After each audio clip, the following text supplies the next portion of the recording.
Basketball's most coveted sneaker free agent finally found a new home. NBA sharpshooting superstar Stephen Curry recently inked a deal with Chinese sneaker maker Li Ning in a massive 10-year, $400 million agreement. While the average U.S. consumer might not be as familiar with the brand, big basketball fans and sneakerheads know the name. Bloomberg's senior U.S. sports business reporter Randall Williams talked to me about the deal from the road while covering the NBA Finals. Dwayne Wade was the first player that I saw wearing Li-Ning, and really the way of Wade, like, they look cool. It's just not a brand you recognize because of the fact that they didn't come up in the 80s and the 90s and the early 2000s when Michael Jordan and Larry Bird and Magic Johnson and two of those three players were in Converse, another one was wearing Nike, and now we have many others, but Li-Ning is still in the mix. Beyond basketball, Randall thinks golf will be a big part of the relationship between Curry and Li Ning. I'm Bloomberg's Justin Milliner on the Black Business Beat. Now at Lowe's, faster quotes start at the Lowe's Pro Desk. Got a material list handwritten on a sticky note or saved as a photo? Perfect. Bring it to us and get a quote in minutes. And if you don't see what you need on the shelf, we'll help you get it. You can access thousands of products beyond what's available in-store or on Lowes.com, right from the Lowe's Pro Desk. Build quotes faster and source the materials you need to keep your jobs moving. Just like that, at Lowe's. Working as a dedicated Fidelity advisor, I always ask, what's important to you? I'll look at those priorities and goals alongside your full financial picture to build a comprehensive plan designed to help grow and protect your wealth. With proactive portfolio insights and an eye on taxes, I'm here to help you make the most of your money. I'm Laura Maxwell, and I'm a dedicated Fidelity advisor. Learn more at fidelity.com/wealth. Investment minimums apply. Fidelity Brokerage Services, LLC, member NYSE, SIPC. Milwaukee Black Talk lives here on 101.7 FM and 1510 AM, W269DL Milwaukee, a Milwaukee Black media company.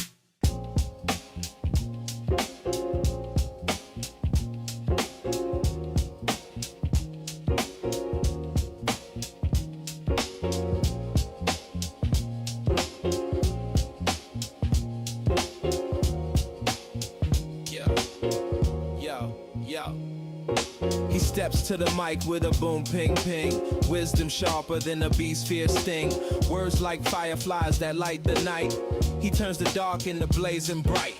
Boom, ping, ping, the truth takes wing. Milwaukee's voice, let the city sing.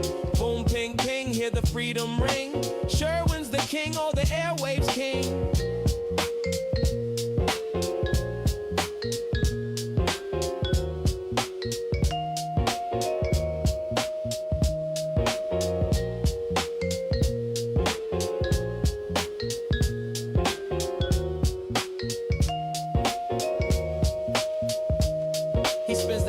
Shake the ground, unveils the truth where lies abound. Politics, justice, social streams. He molds the chaos into dreams. No silence here, just the sound of change. Boom, ping, ping, rearrange. Boom, ping, ping, the truth takes wing. Milwaukee's voice, let the city sing. Boom, ping, ping, hear the freedom ring. Sherwin's the king, or the airwaves king. Through the static, through the noise, he amplifies the people's voice. Boom, ping, ping, like a heartbeat's call. He's got the wisdom to break down walls. Yeah.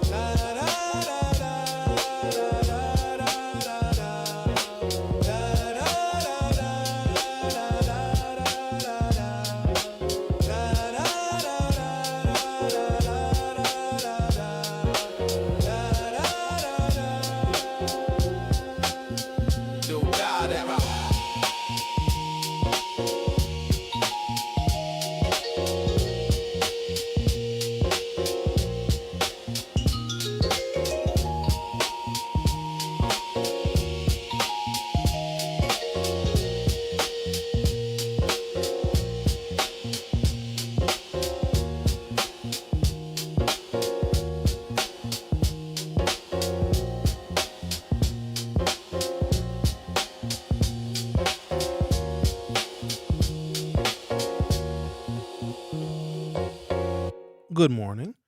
Welcome to the program. Today is Wednesday, June 10th, 2026.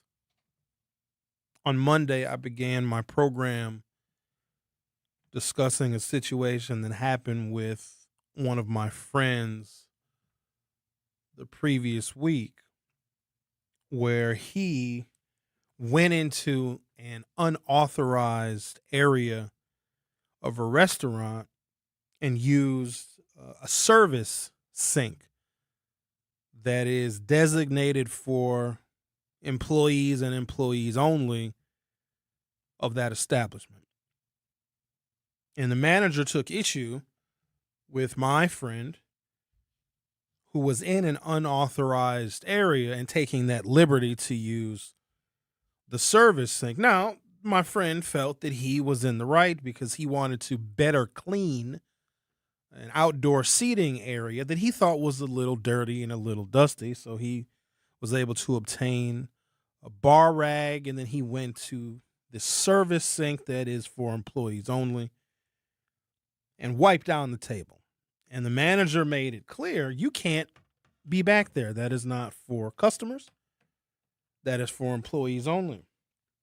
And my friend, standing on his actions, like, look, the table was dirty. I wanted to clean the table.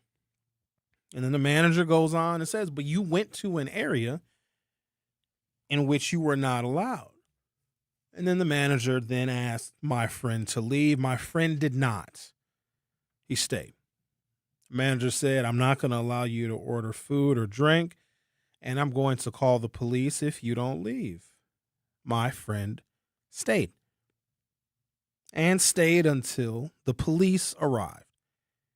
And all the police did was reinforce what the manager of that establishment had been telling my friend. You can't be in an area.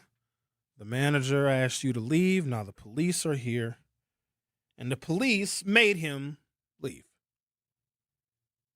Do you believe that in that situation that I described for you when I talked about it on Monday, and as I describe it to you again right now, do you believe that my friend was bullied by the manager of that establishment that told him you went to an unauthorized area, regardless of why you were back there?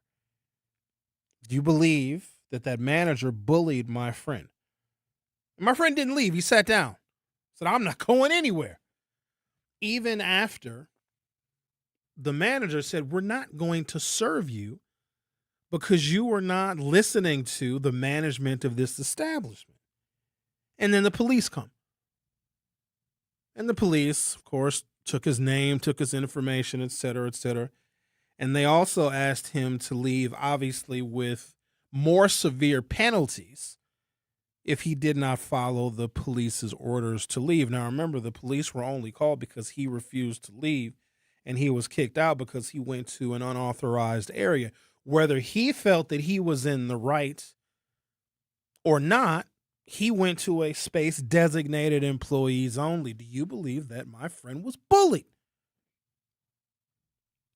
Ladies and gentlemen, being in an unauthorized area is provocation. I have read a lot of commentary and heard a lot of conversation about the situation that happened with, and it's an unfortunate situation all the way around. I must start by giving that disclaimer. But the emotional responses to it are not substitute for fact.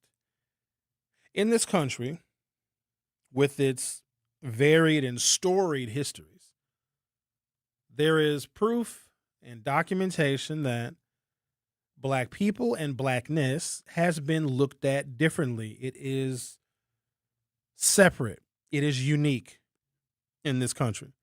And because of its differences and its separation and its uniqueness, it oftentimes is subjected to harm. We have to agree with that. And because there has been so much harm, either done to us personally, done to our family members, done to our lineage, our ancestry, we see far too often, we see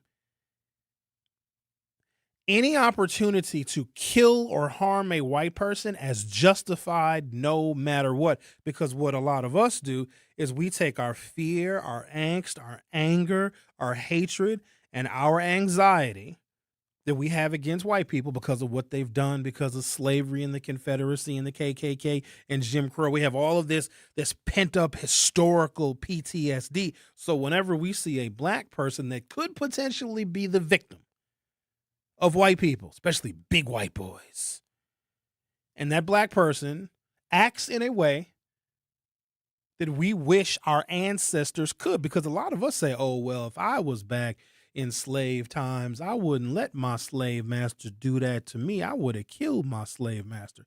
No, you would not have. But when we see a situation where someone black does attack, they do go on the offensive finally against a white aggressor, we see that black person as reasonable, as justified, and as innocent. Ladies and gentlemen, that is an emotional response. And I know that our emotions feel very real to us. They do.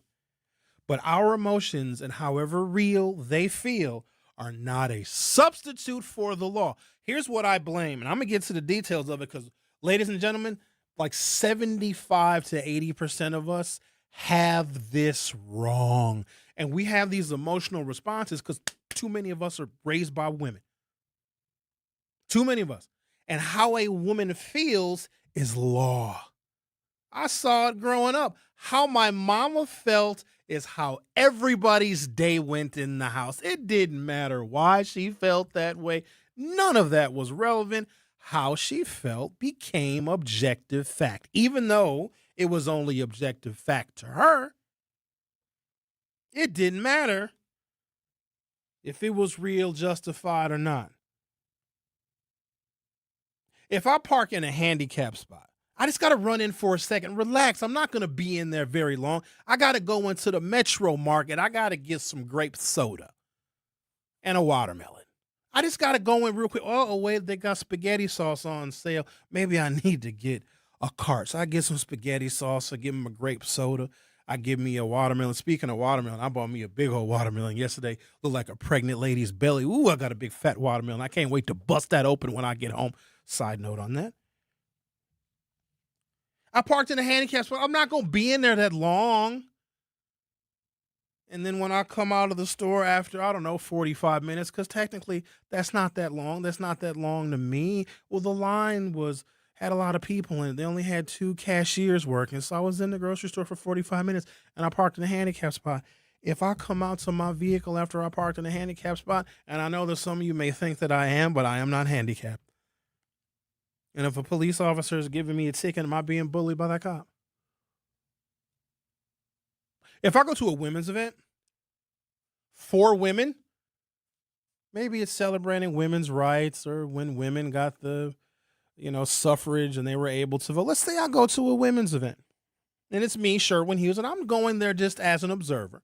It's not, men are not excluded, but it's a women's event. And let's say the women's bathroom accommodations at this event, let's say it's at a Milwaukee County park or maybe at some private facility that they rented out. And they have better restroom facilities for women because it's a women's event. Now, there's a men's bathroom. Ooh, but the men's bathroom is yucky. It's gross. And it's really far away. The men's bathroom is on the other side of the courtyard. It's a long walk. And it just happens to be inclement weather. Now, remember, Sherwin Hughes is at this women's event. It's for women. There's a lot of women there. There's a couple of fellas there. But it's mostly for women. And the women's bathroom accommodations are very nice. They've got nice soft toilet paper. They have an attendant in the bathroom. It's a very nice restroom. The men's bathroom is somewhere else. It's further away. It's not as nice. And it's raining. If I, as a man, go into that women's bathroom because, the men's bathroom is too far away and it's not as nice, and those women begin to beat me and physically remove me, am I being bullied? Or is my entering an unauthorized area the provocation? Let's say the Green Bay Packers are playing the Chicago Bears at Lambeau Field. It's cold and snowy. And it's halftime. And where this particular Chicago Bear may be, maybe he's an offensive lineman or a defensive lineman, maybe he's a wide receiver, maybe he's a tight end or a running back. And he just happens to be a little bit closer to the Green Bay Packers locker room. Now, the Chicago Bears, absolutely, there's a visitor's locker room at Lambeau Field, but this particular Chicago Bear, it's like, nah, it's too cold and it's snowing. I'm just going to go and hang out in the Green Bay Packers locker room, even though I have a designated locker room where I can be with my team. I'm going to sit in the Green Bay Packers locker room, and then the Packers enter their locker room one by one, and they see a Chicago Bear in their locker room, and they begin to, let's just say, forcibly remove them. The Chicago Bear in the Green Bay Packers locker room, in which the Chicago Bear has no permission, has no authorization. In fact, there's a whole nother locker room that he could be in, he should be in, but he's in the Packers locker room, well, just because it's closer. Is that Chicago Bear being bullied when those Green Bay Packers act to remove that Chicago Bear from their locker room? I know I'm going to regret this, but let's talk to Bob. You're on 101.7 The Truth. Sherwin, your incident. Oh, hello, Sherwin.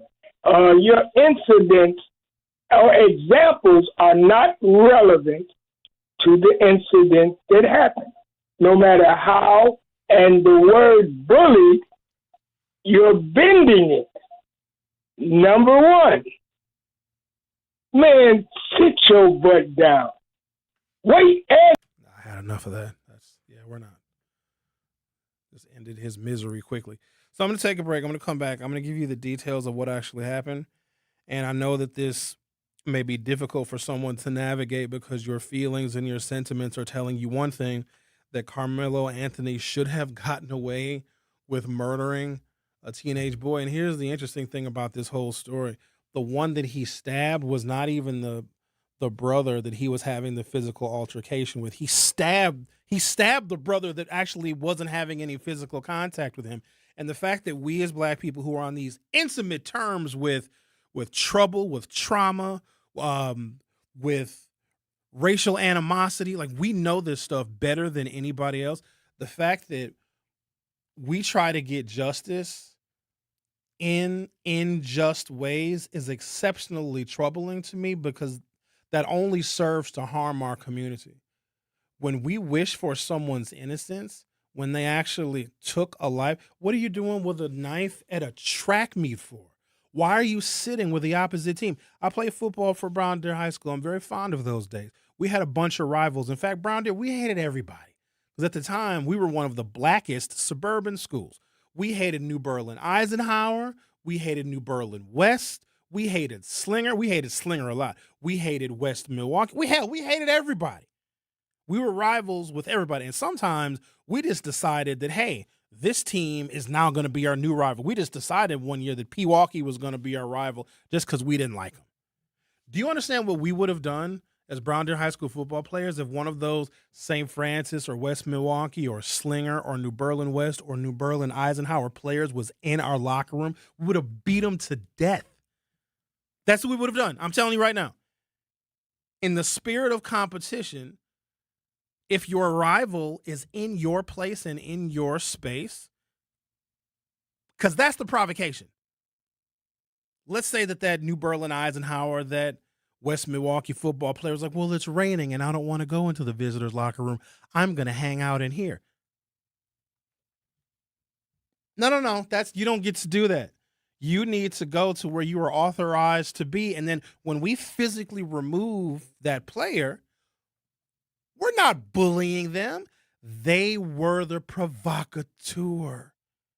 Now, this also doesn't help us that only 5% of all attorneys in the United States are African Americans. So that means we don't have enough of a community connection or familial connection to attorneys. The overwhelming majority of African Americans are not attorneys. So we don't have as much exposure to the objectivity of the law. The law doesn't care how you feel. The law doesn't care that black people have been bullied by white people and treated poorly by white people since our inception into this country. That does not matter. That is not relevant. You have to look at the merits of a particular case. And whenever we see somebody black striking out offensively against somebody white, even though the black person may have been in the wrong, we seem to ignore that. But I also see this attitude in our goddamn kids.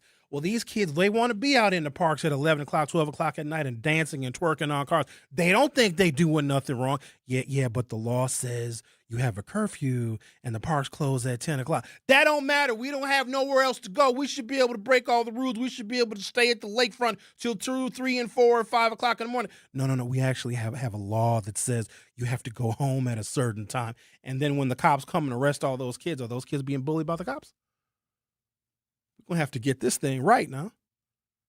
I understand that this is evoking a lot of emotion, but your emotion, when it comes to the perspective of the law, your emotion is not real because it cannot be proven in a court of law. What can be proven in a court of law is you had a young man that was in a place in which he was not authorized. He did not leave. He was forcibly removed. And because they were attempting to forcibly remove him because he was in a place he was not supposed to be, you can't say he was bullied. Now, had them white boys went into his tent, had them white boys from that opposite school, that other team that Carmelo was competing, had they gone to where he was at, where Carmelo was actually designated to be, if Carmelo was with his team, well, absolutely them white boys should have got it.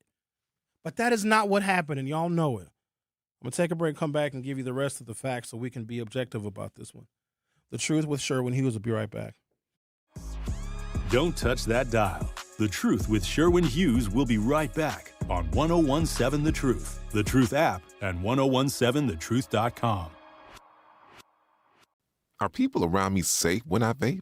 Science does not support that belief. Exhaled vape emissions linger in the air, affecting indoor air quality and bystanders in the same space through secondhand exposure. Vaping emissions can also accumulate on clothes, hair, dust, and furniture, leading to exposure risks to bystanders of all ages. And vaping around a pregnant person can lead to serious health impacts on fetal and childhood development. Enough with the puff. Learn more at ul.org/vaping. Reading aloud to children sharpens their listening skills, expands their vocabularies, and nurtures a lifelong love of reading. That's why Reading is Fundamental, the nation's leading children's literacy nonprofit, offers free monthly read-alouds by popular authors through its Rally to Read program. Visit rallytoread.org to watch the read-alouds and discover exciting reading activities for school and home. Visit rallytoread.org today. This is The Truth with Sherwin Hughes on 1017 The Truth, The Truth app, and 1017thetruth.com.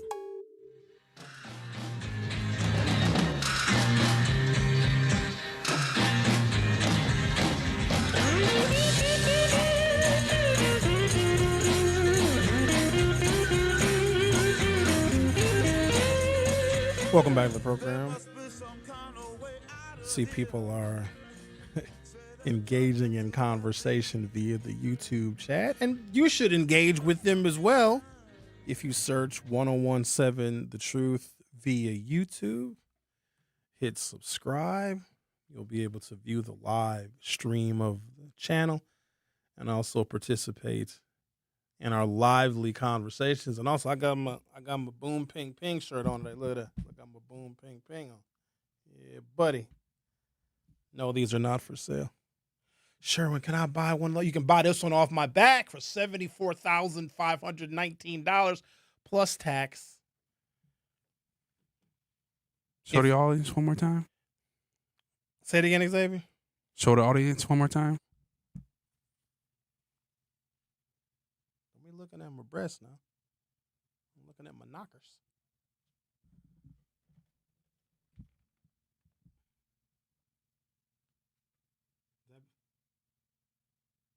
Everybody get a screenshot of it. There you go. All right. Can I get back to work? Let me get back to work now. If I come home from a long day of radio, I'm worn out at noon, tired, and I pull the vehicle into the garage, I go in the house and I see somebody that I don't know, somebody I've never met, and somebody I did not give permission to sitting on my couch. Well, it's raining outside, and their house is very far away, and they don't feel like walking. They're just going to hang out on my couch and watch my TV and eat my watermelon until it stops raining. and I forcibly remove that person from my house because they have no authorization to be there, am I bullying that person? Or am I defending my space? What we can't do is we can't change narratives to fit a kind of offensive action that we wish that we could take. And I don't think it's fair for us to put Carmelo Anthony. Let's be clear. Let's say he does the whole 35 piece. Okay? Let's say he does it, which maybe he does, maybe he doesn't. And stop thinking he's going to get out on appeal. There's no new information that's going to be revealed in this situation. If you are in an area, and here's the thing, all of y'all know that, because if you come home and you see somebody that's not authorized to be in your space, y'all going to try to kill him. The person that is in the unauthorized area is the provocateur. And I don't even know how I can fix my mind to see that any differently. If there's a man in the women's bathroom, now that might have some fluidity to it, but you guys know what I'm getting at when I say that. If I walk into the women's bathroom because it's closer, I'm not authorized to be in there. And if those women that are in the bathroom doing what women do in the bathroom, if they forcibly remove me or attempt to, and I stab one of those women, please think about that for a second. Can I just take that scenario right there? If a man is in an unauthorized area where it's designated for women and those women are like, yo, get out of here. And the man says, I ain't leaving. And the women are like, no, you're going to get out of here. And there's 3, 4, 5, 6 women, 6 sturdy women. And they putting their paws on that man because he is in an unauthorized area. It says women only. Can that man kill one of those women? Can that man stab one of those women in the heart and say, those women were bullying me? And I know exactly how you're going to answer it, but for some reason, we're looking at this case through the lens of, yeah, OJ got y'all a little twisted. We thought that we could just kill white folks. OJ is dead now, by the way. Let's say Carmelo does all 35 years. He's going to be 54 years old when he gets out of prison. He still has life ahead of him. He killed a boy. Now, how rough they were with him, I don't know. I know that in my day, because I'm looking at the sports analogy, and I talked about this a little bit yesterday. When we were competing against a team when we were in high school, our coaches, knowing that we are young men and we're very impressionable, they had us almost like dehumanizing the other team. Like if it was homecoming, we would build effigies of our rival team's mascot and like set it on fire and pee on it. You know what I mean? So if you see your rival in a competition in your designated space, you're going to remove them. And then imagine you're removing somebody that's in your designated space, somebody you're competing against, and then they kill you. There's no other way, I don't think, that we can view this situation. Carmelo Anthony claimed he acted in self-defense when he fatally stabbed 17-year-old Austin Metcalf during a high school track meet in Frisco, Texas on April 2nd, 2025. His defense team argued that he was in a volatile situation and feared he would be jumped by a group. However, following a trial where prosecutors argued Anthony provoked the fight, a Texas jury rejected his self-defense claim. On June 9, 2026, Anthony was found guilty of murder and sentenced to 35 years in prison. A teen was found guilty of murder over the fatal stabbing of another teen at a high school track meet last year and sentenced to 35 years. Carmelo Anthony, age 19, was indicted on first-degree murder in the fatal stabbing of 17-year-old Austin Metcalf at a track meet in Frisco, Texas, April of 2025. Prosecutors called the stabbing, quote, senseless and plain and simple murder, while the defense argued that Anthony acted in self-defense. Following the announcement of the jury's announcement, Metcalf's parents and his twin brother delivered emotional victim impact statements addressing Anthony directly. Quote, "We will never know what our future could have been," Megan Metcalf, Austin Metcalf's mother, said to local television affiliate WFAA. For journalists, activists, this is a story. For our family, this is a reality. Jeff Metcalf, Austin Metcalf's father said his son's death destroyed the person he used to be. Quote, people think grief is sadness. It is not. It is rage, pure, unfiltered rage, he said, as he slammed his fist on the table, according to WFAA. The jury began deliberating midday Tuesday before reaching the guilty verdict. In about 3 hours, according to a court spokesperson, the jurors could have considered manslaughter, which carries a sentence of up to 20 years. The same jury reached a decision on the sentence after several more hours of deliberation on Tuesday. After being remanded to the custody of the sheriff's office, Anthony could be seen crying when he returned to the court for the punishment phase, according to ABC Dallas affiliate WFAA, which was in the courtroom for the trial. Ladies and gentlemen, I know this might be hard to imagine because hindsight is always 20/20. But what if Carmelo Anthony, who was in an unauthorized area, he was in a rival's tent, what if when they asked him to leave, he just left? Have we ever considered that? Hey, dude, you're not supposed to be in here. You're not with our team. You're not with our school. What are you doing in here? Yo, you got to get out of here. All right, my bad. It's raining. I just wanted somewhere to chill. No, you're right. Because Carmelo might have said, you know what, if y'all were in my team's tent, I would have said the exact same thing. What if he just got up and left? We wouldn't even know his name. But now we're trying to find a way to justify why he murdered this boy? Come on now.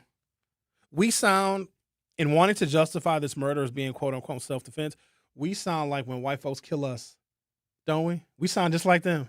Well, we seen the black guy walking down the street, and it looked like he was going to do something, so we shot him in the back. And all the white people say, yeah, it was self-defense. We sound just like them. That's why I wanted to be very specific and objective about this. If you are in an area you're not supposed to be in and you are told to leave, I tell you what, you don't believe me? Try it. Go to a space or a place where you're not designated to be. Go to next time you go to a restaurant, go sit your ass down in the kitchen. You remember, you're a patron at the restaurant. Go in the kitchen. Say, well, I like it back here. This is where all the food is being made. And they ask you to leave. You say, no, I don't want to leave. I don't want to go out into the dining area where, I'm supposed to be. It's too loud in the dining area. I'd rather be back here in the kitchen with the chef. And then they tell you to leave. And then one of those chefs is like, yo, get your ass out of here. No, I don't want to. And chefs got knives too now. Each and every responsible human being that is listening to this program knows that there are areas in which we are designated to be, and there are areas in which we are not designated to be. And if we are asked to leave and we refuse for whatever reason, we are provoking them to forcibly remove us, and we don't get to call that bullying. Like, we can't live in a world, I'm taking race out of this. We can't live in a world where rules don't apply based upon how we feel. Carmelo Anthony, he didn't feel like leaving his rival's tent. He just didn't want to.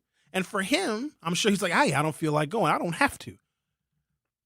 But for the people whose space he was in, where he was not authorized to be, they were being violated. And that's about as plain and simple as it can possibly get. I'm going to take a break, come back, and read the rest of the details of the case.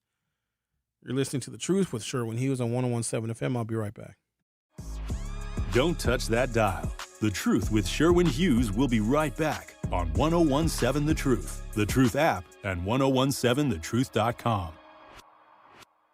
Make your home and family safer by properly getting rid of nasty chemicals and fire hazards. MMSD's Home Hazmat program offers 3 drop-off centers that are open all year long. It's fast and easy. You don't even have to get out of your car. And it's free to visit a drop-off. Lithium-ion batteries, old gas, propane tanks, they take all of that and more. For a list of things you can and cannot bring, locations and hours, go to MMSD.com. Milwaukee County residents only. No businesses. Presented by the Milwaukee County Office of Equity, the Milwaukee County Health Equity Champion Awards are back for 2026. Nominate a person or organization that's advancing equity in health, education, economic opportunity, or neighborhood well-being. New this year, the Equity in Action Youth Leadership Award to honor the incredible work of young leaders aged 13 through 18 who are making a positive impact in Milwaukee County. Submit your nomination by Friday, June 19th at county.milwaukee.gov/EC Awards. Celebrate those who are making Milwaukee County healthier and more equitable, one action at a time. Questions? Call 414-278 878-7979 or email equityoffice@milwaukeecountywi.gov. Don't act like that. Don't wear that. Don't think that. I've heard everything you tell yourself every time you felt different. And I want you to know that you can be vulnerable and powerful. That taking care of your mind is taking care of everyone you love and who loves you. Love your mind. Find mental health resources at loveyourmindtoday.org. Brought to you by the Huntsman Mental Health Institute and the Ad Council. When a warrior faces adversity, he fights through it. He finds a way. Freedom isn't free. Rolling strong. Belief. Believe you can, and you will. Wheelchairs for Warriors provides mobility solutions to veterans and first responders injured in the line of duty. Join the mission and visit wheelchairsforwarriors.org. I'm Sherwin Hughes, and I know the power of Stars and Stripes Honor Flight firsthand. As someone who's been on an honor flight, I can tell you it's a day you'll never forget. Stars and Stripes Honor Flight gives our oldest veterans who served in any location in June of 1975 or earlier a free one-day trip to Washington, D.C. for veterans. Airfare, meals, a coach bus tour, and special flight apparel are all included. It's a day of honor, gratitude, and camaraderie. Veterans who served in the Vietnam or Korean War go to flySSHF.org and ask for an application. This is The Truth with Sherwin Hughes on 1017 The Truth, The Truth app, and 1017thetruth.com.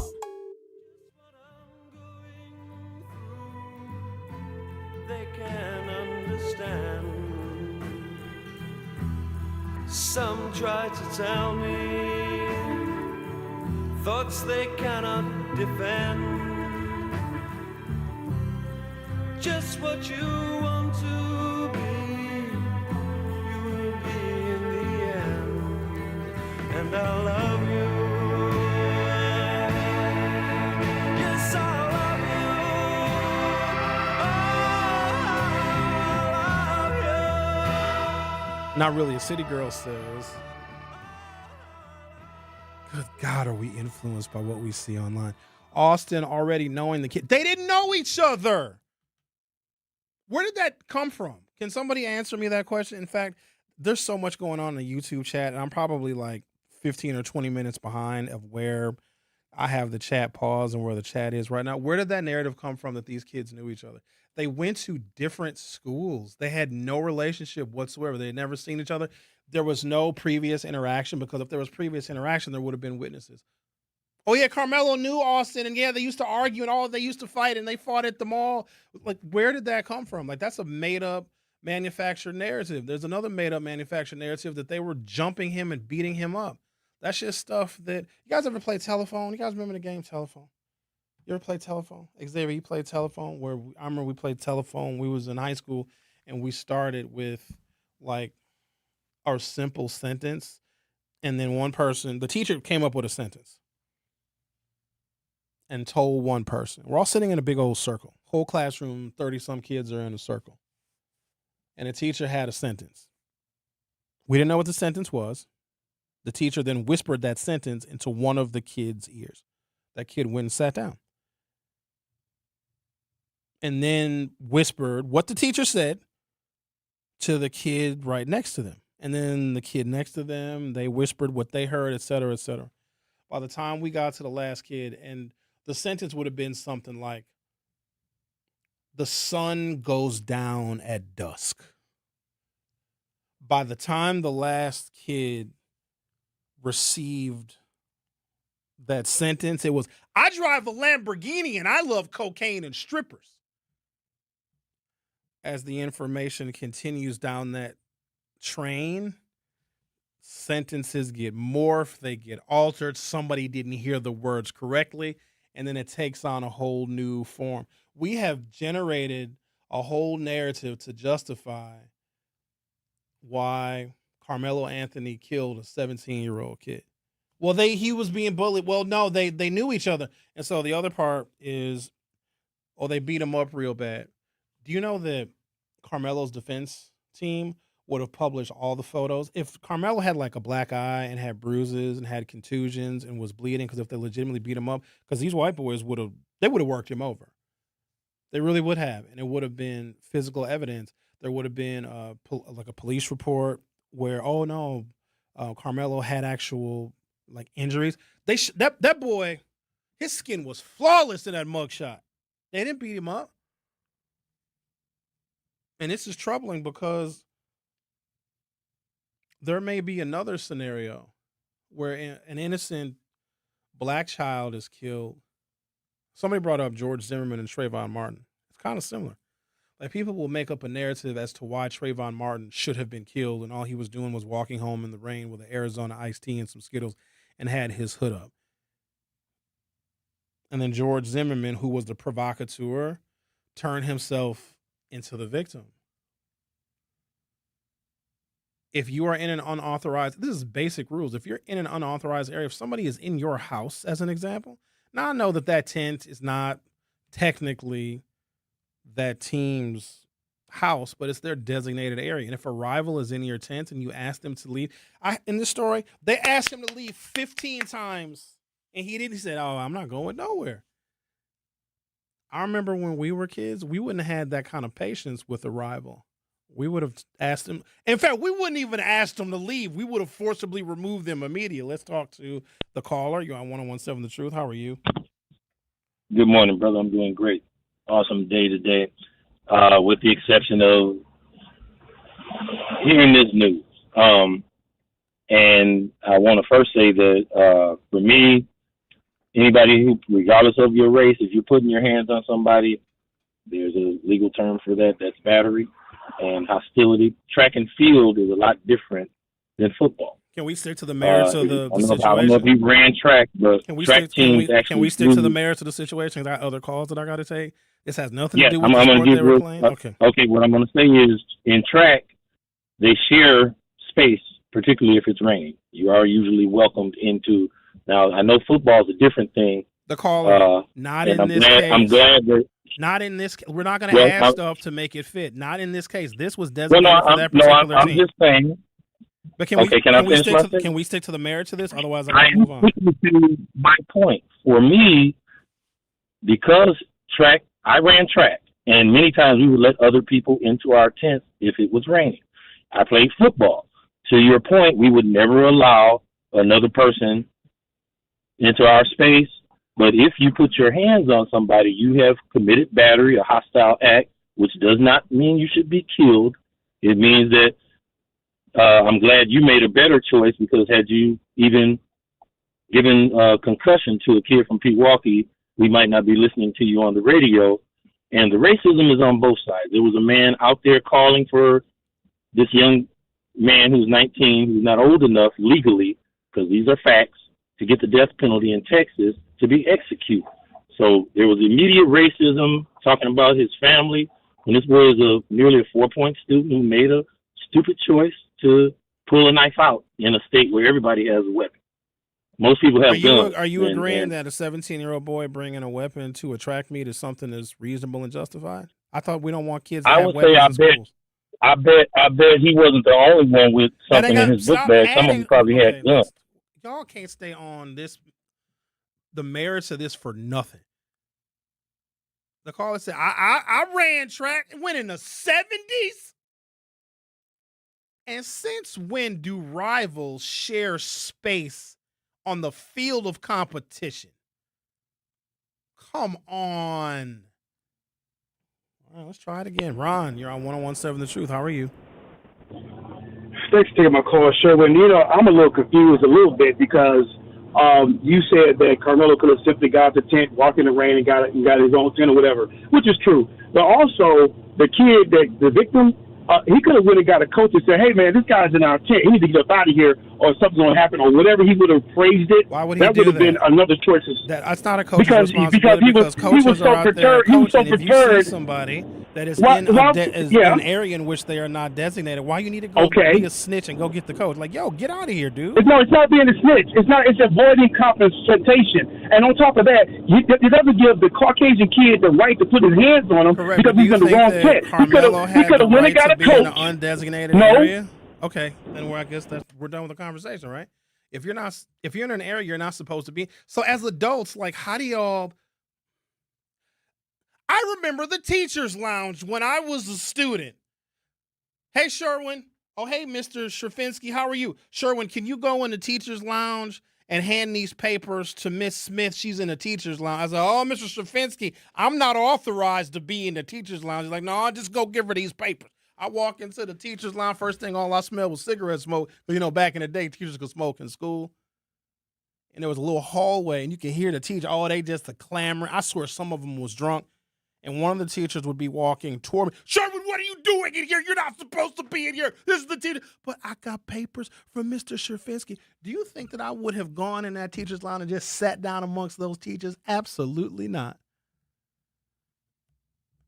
How are we just like making stuff up like, oh, they all share space? If that was in fact the case, where they at this track meet, all the kids are all under one tent, the defense would have said that.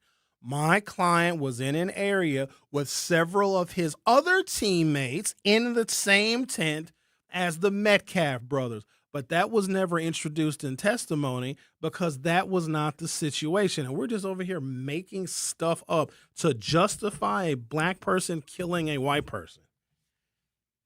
Because some of y'all clearly want to kill white people. And so when a black person does kill a white person, no matter what, we'll bend the rules. We'll change the whole story. Some of y'all will swear that you were there. Well, sure, when I was there.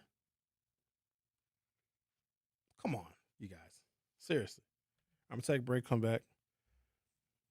We're not going to reach any agreement, but I'm standing on the facts and on the merits because I know, and you all know, how you would react to someone that is in a space in which they are not designated nor authorized, especially if that space was yours. I also am not okay with the fact that he had a knife and then somebody is saying, a lot of kids carry weapons. Isn't that a problem? Especially if you know that you can cause great bodily harm with a weapon. Doesn't that embolden you to go to places and spaces where you shouldn't be? See, this is why concealed carry is a problem.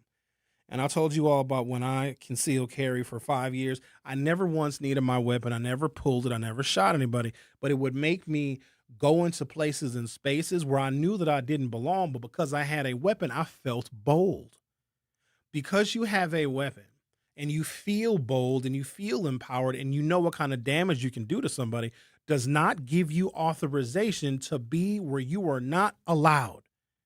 Because Carmelo was like, ain't nobody going to tell me nothing. I got a knife in my bag, and now he's serving 35 years, another black man in prison.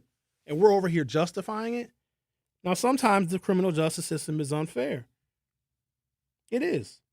I don't think it is in this case. In fact, I know it's not. He's going to be 54 years old when he gets out, assuming he serves all 35, and there's no guarantee he serves all 35. And that's obviously a long time to spend in prison. But Austin Metcalf is dead. He's never going to be able to get out and have a family. He killed somebody. And Carmelo is going to have, some pretty long days for maybe the next foreseeable years and decades. But he will one day potentially get out and be able to resume his life. Please think about that. The Truth with Sherwin Hughes will be right back. Don't touch that dial.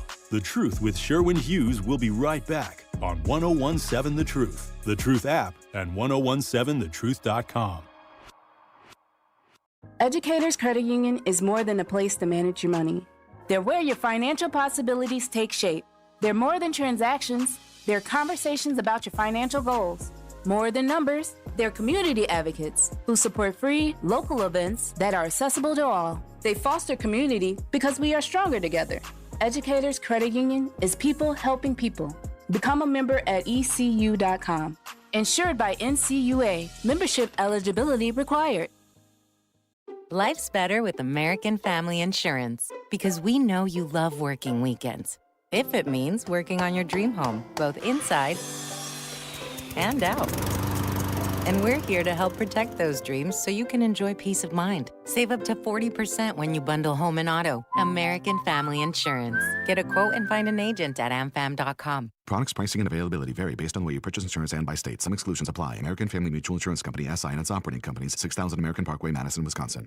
I always had to be so good, no one could ignore me. carve my path with data and drive. But some people only see who I am on paper. The paper ceiling, the limitations from degree screens to stereotypes that are holding back over 70 million stars. Workers skilled through alternative routes rather than a bachelor's degree. It's time for skills to speak for themselves. Find resources for breaking through barriers at tearthepaperceiling.org. Brought to you by Opportunity at Work and the Ad Council. Hear that? That's the sound of your life. Perfectly imperfect. Beating in rhythm to the world you've created. But every time you drive after drinking, the music gets drowned out. Your life sounds pretty great. Don't let a buzz ruin it. Buzz driving is drunk driving. Don't drive buzzed. A message from NHTSA and the Ad Council. Reading aloud to children sharpens their listening skills, expands their vocabularies, and nurtures a lifelong love of reading. That's why Reading is Fundamental, the nation's leading children's literacy nonprofit, offers free monthly read-alouds by popular authors through its Rally to Read program. Visit rallytoread.org to watch the read-alouds and discover exciting reading activities for school and home. Visit rallytoread.org today. More of The Truth with Sherwin Hughes is next on 1017 The Truth, The Truth app, and 1017thetruth.com.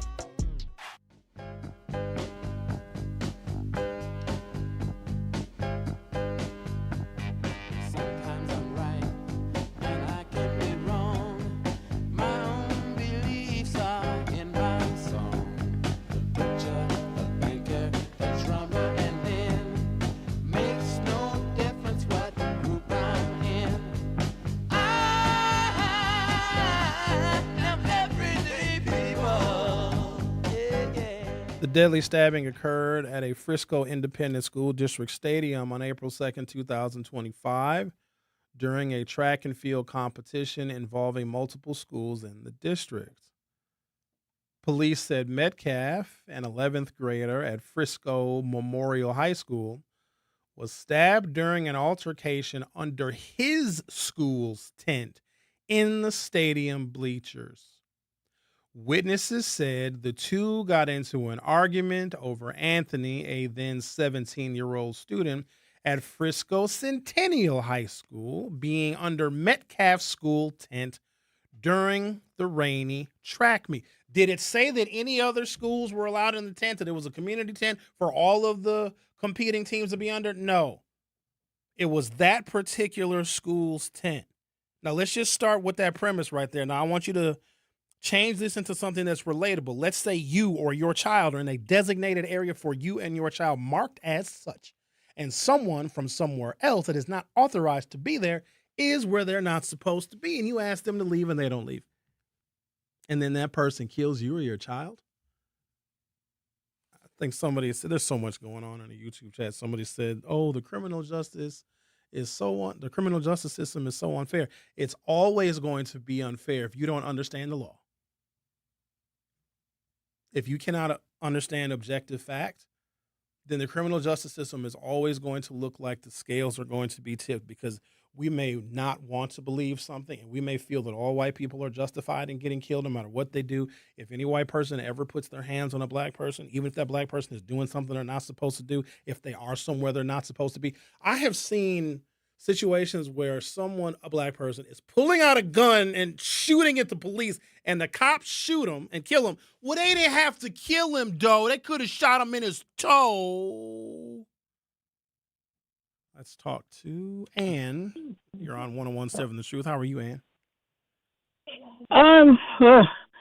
Disturbed, if that's the right word to put it.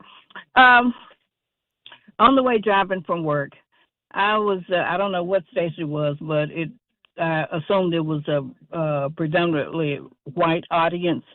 And they were calling in and they were backing, the verdict. And yes. And this is, and then I tune in to you and I feel like you're making exceptions and you're erring to the side of Carmelo was in the wrong. And because the boy asked him 15 times. So first of all, 15 times, that's harassment, because And then what was the tone in which he asked him? And I don't believe he was the And only one. Before you that keep asked going, him. because I don't want you to just to manufacture a narrative, I'm going off of what actually happened. Carmelo was in a place he was not supposed to be. He was asked to leave. After this, and he did not leave. Sherwin, And he also was armed, and they were not. Oh, can I speak? Okay. First of all, let's get to the initial premise.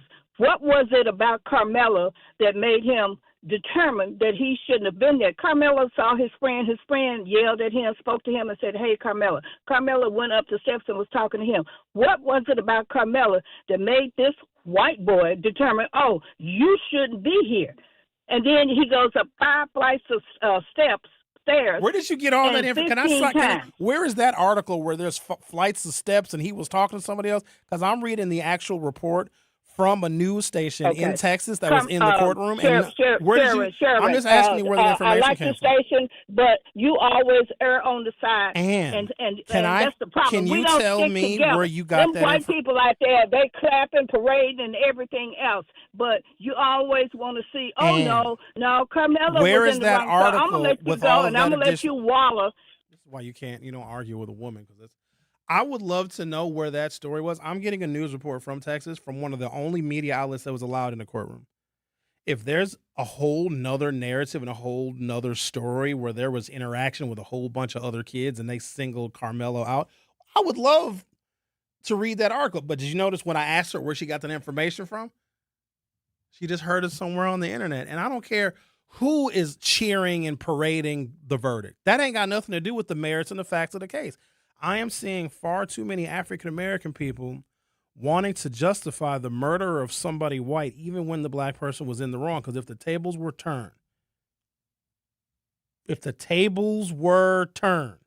if somebody white was in a black area, and then that white person who's not supposed to be where they're in our space, our area designated for us, and that white person turns around and kill and stab that black person in the heart when the black person was where they were supposed to be, but the white person was not. Come on now. The Truth with Sherwin Hughes will be back for hour 2.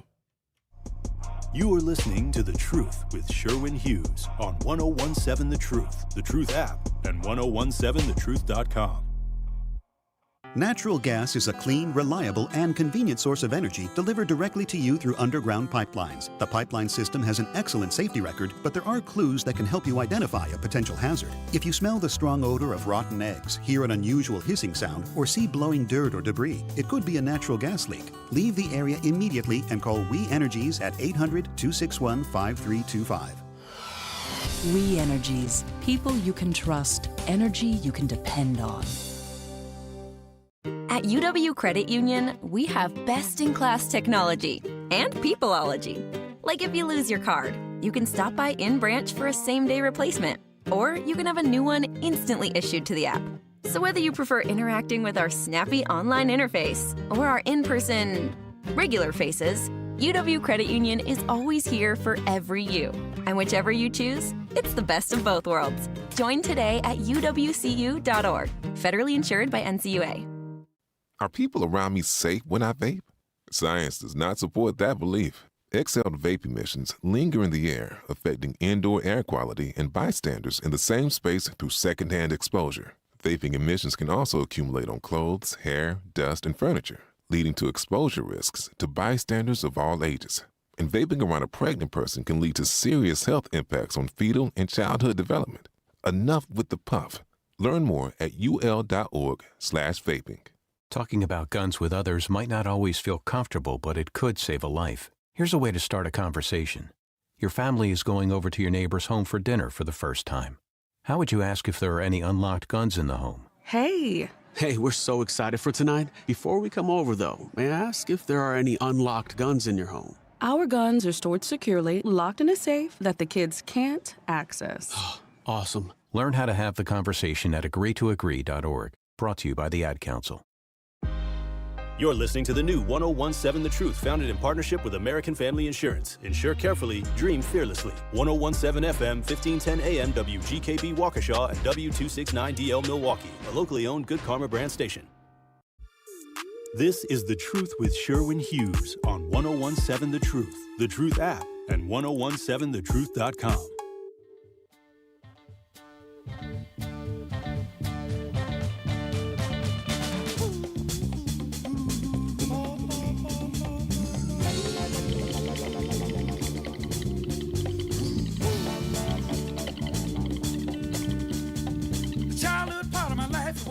pretty.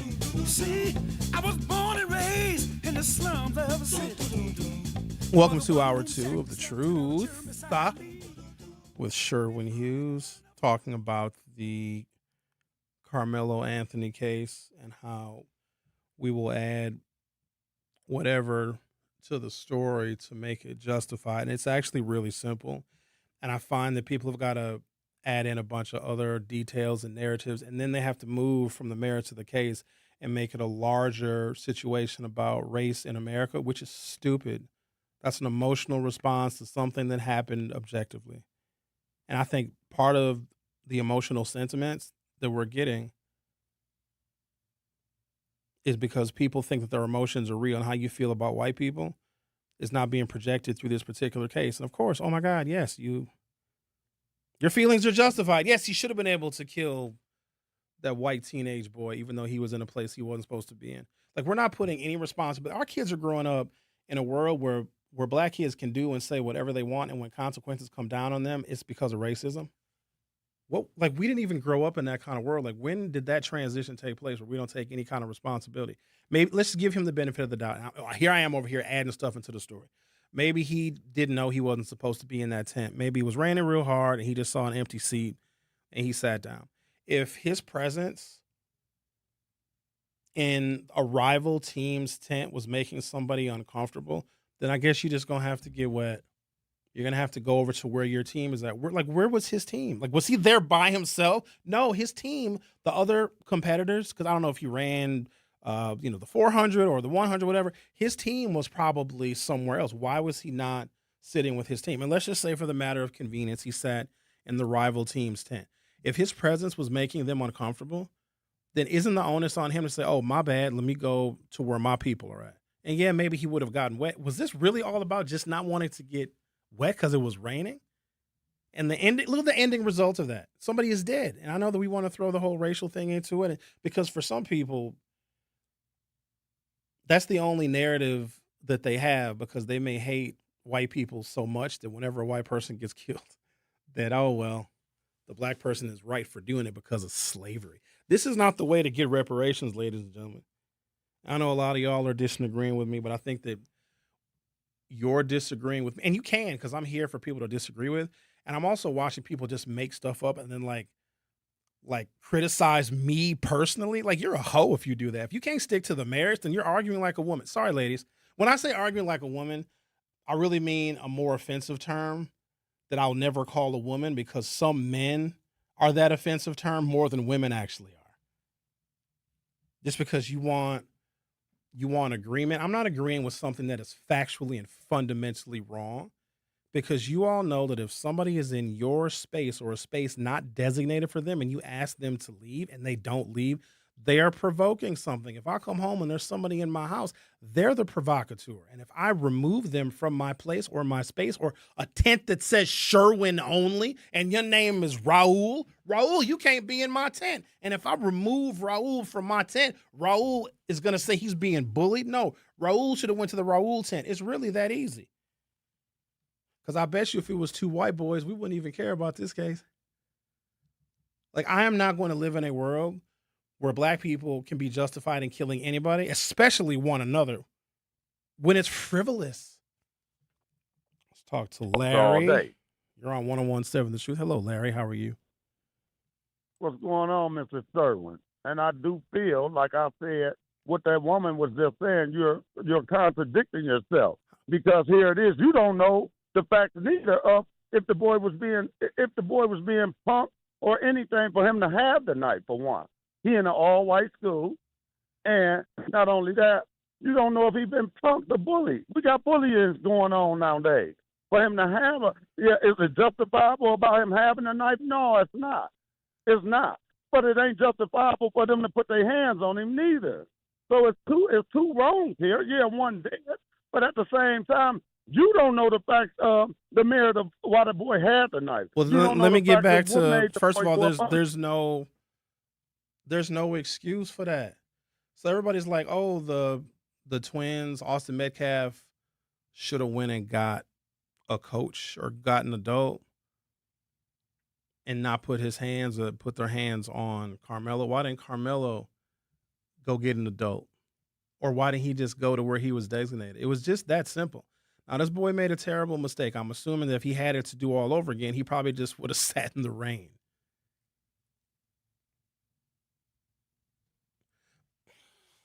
As much violence as we deal with in our community, I see how very easily we can justify it. Sometimes you're not supposed to be in certain areas. I should have asked Larry, what would he do if he caught somebody hanging out in his garage that wasn't authorized to be in his garage? Oh, Larry, I would have run him over. I would have killed him. Does that make Larry a bully? The deadly stabbing occurred at Frisco Independent School District Stadium on April 2nd, 2025, during a track and field competition involving multiple schools in the district. Police said Metcalf, an 11th grader at Frisco Memorial High School, was stabbed during an altercation under his school's tent in the stadium's bleachers.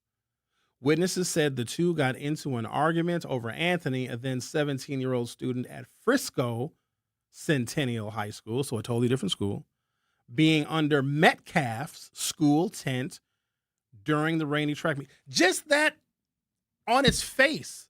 You're from the other team. Why are you sitting with your rival? Just go sit with your team. And he was armed. He had a knife. Track is peaceful. It's not even like football. We were out to kill each other. We wanted to physically hurt the rival team. Track is like, oh, I'm going to run faster than you. Why do you need a knife at a track meet?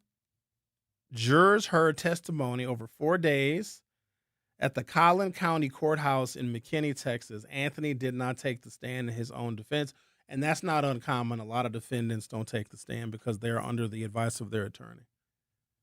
Judge John Roach imposed a gag order in the case restricting what those involved can say and barred any electronics from the courtroom during the trial due to the attention the case has garnered. Collin County First Assistant District Attorney Anthony Bill Worski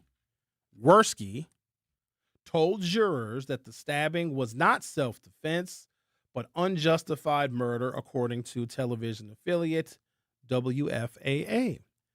In his closing argument on Tuesday, Worski claimed that Anthony provoked Metcalf, questioned why the defendant didn't walk away, and called the stabbing disproportionate.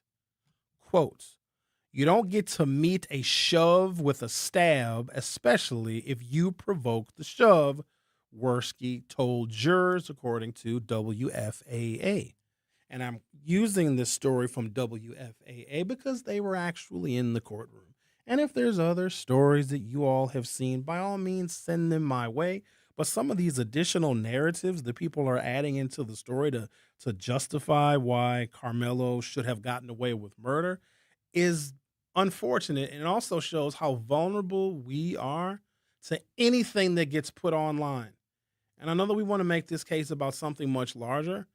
And I suppose you can, but that does not change the facts of the case. And the jury being all white, there never should have been a jury. There never should have been a trial. There never should have been a knife. There never should have been somebody sitting where they weren't designated to sit. Like a man that goes and sits in the women's bathroom because it's raining and it's closer. If those women want to physically remove that man ain't being bullied. He never should have been in the women's bathroom in the first place. If a Chicago Bear is sitting in the Green Bay Packers locker room and they forcibly remove the Chicago Bear, that Chicago Bear ain't getting bullied. He should have sat with the other Chicago Bears. It literally is as simple as that.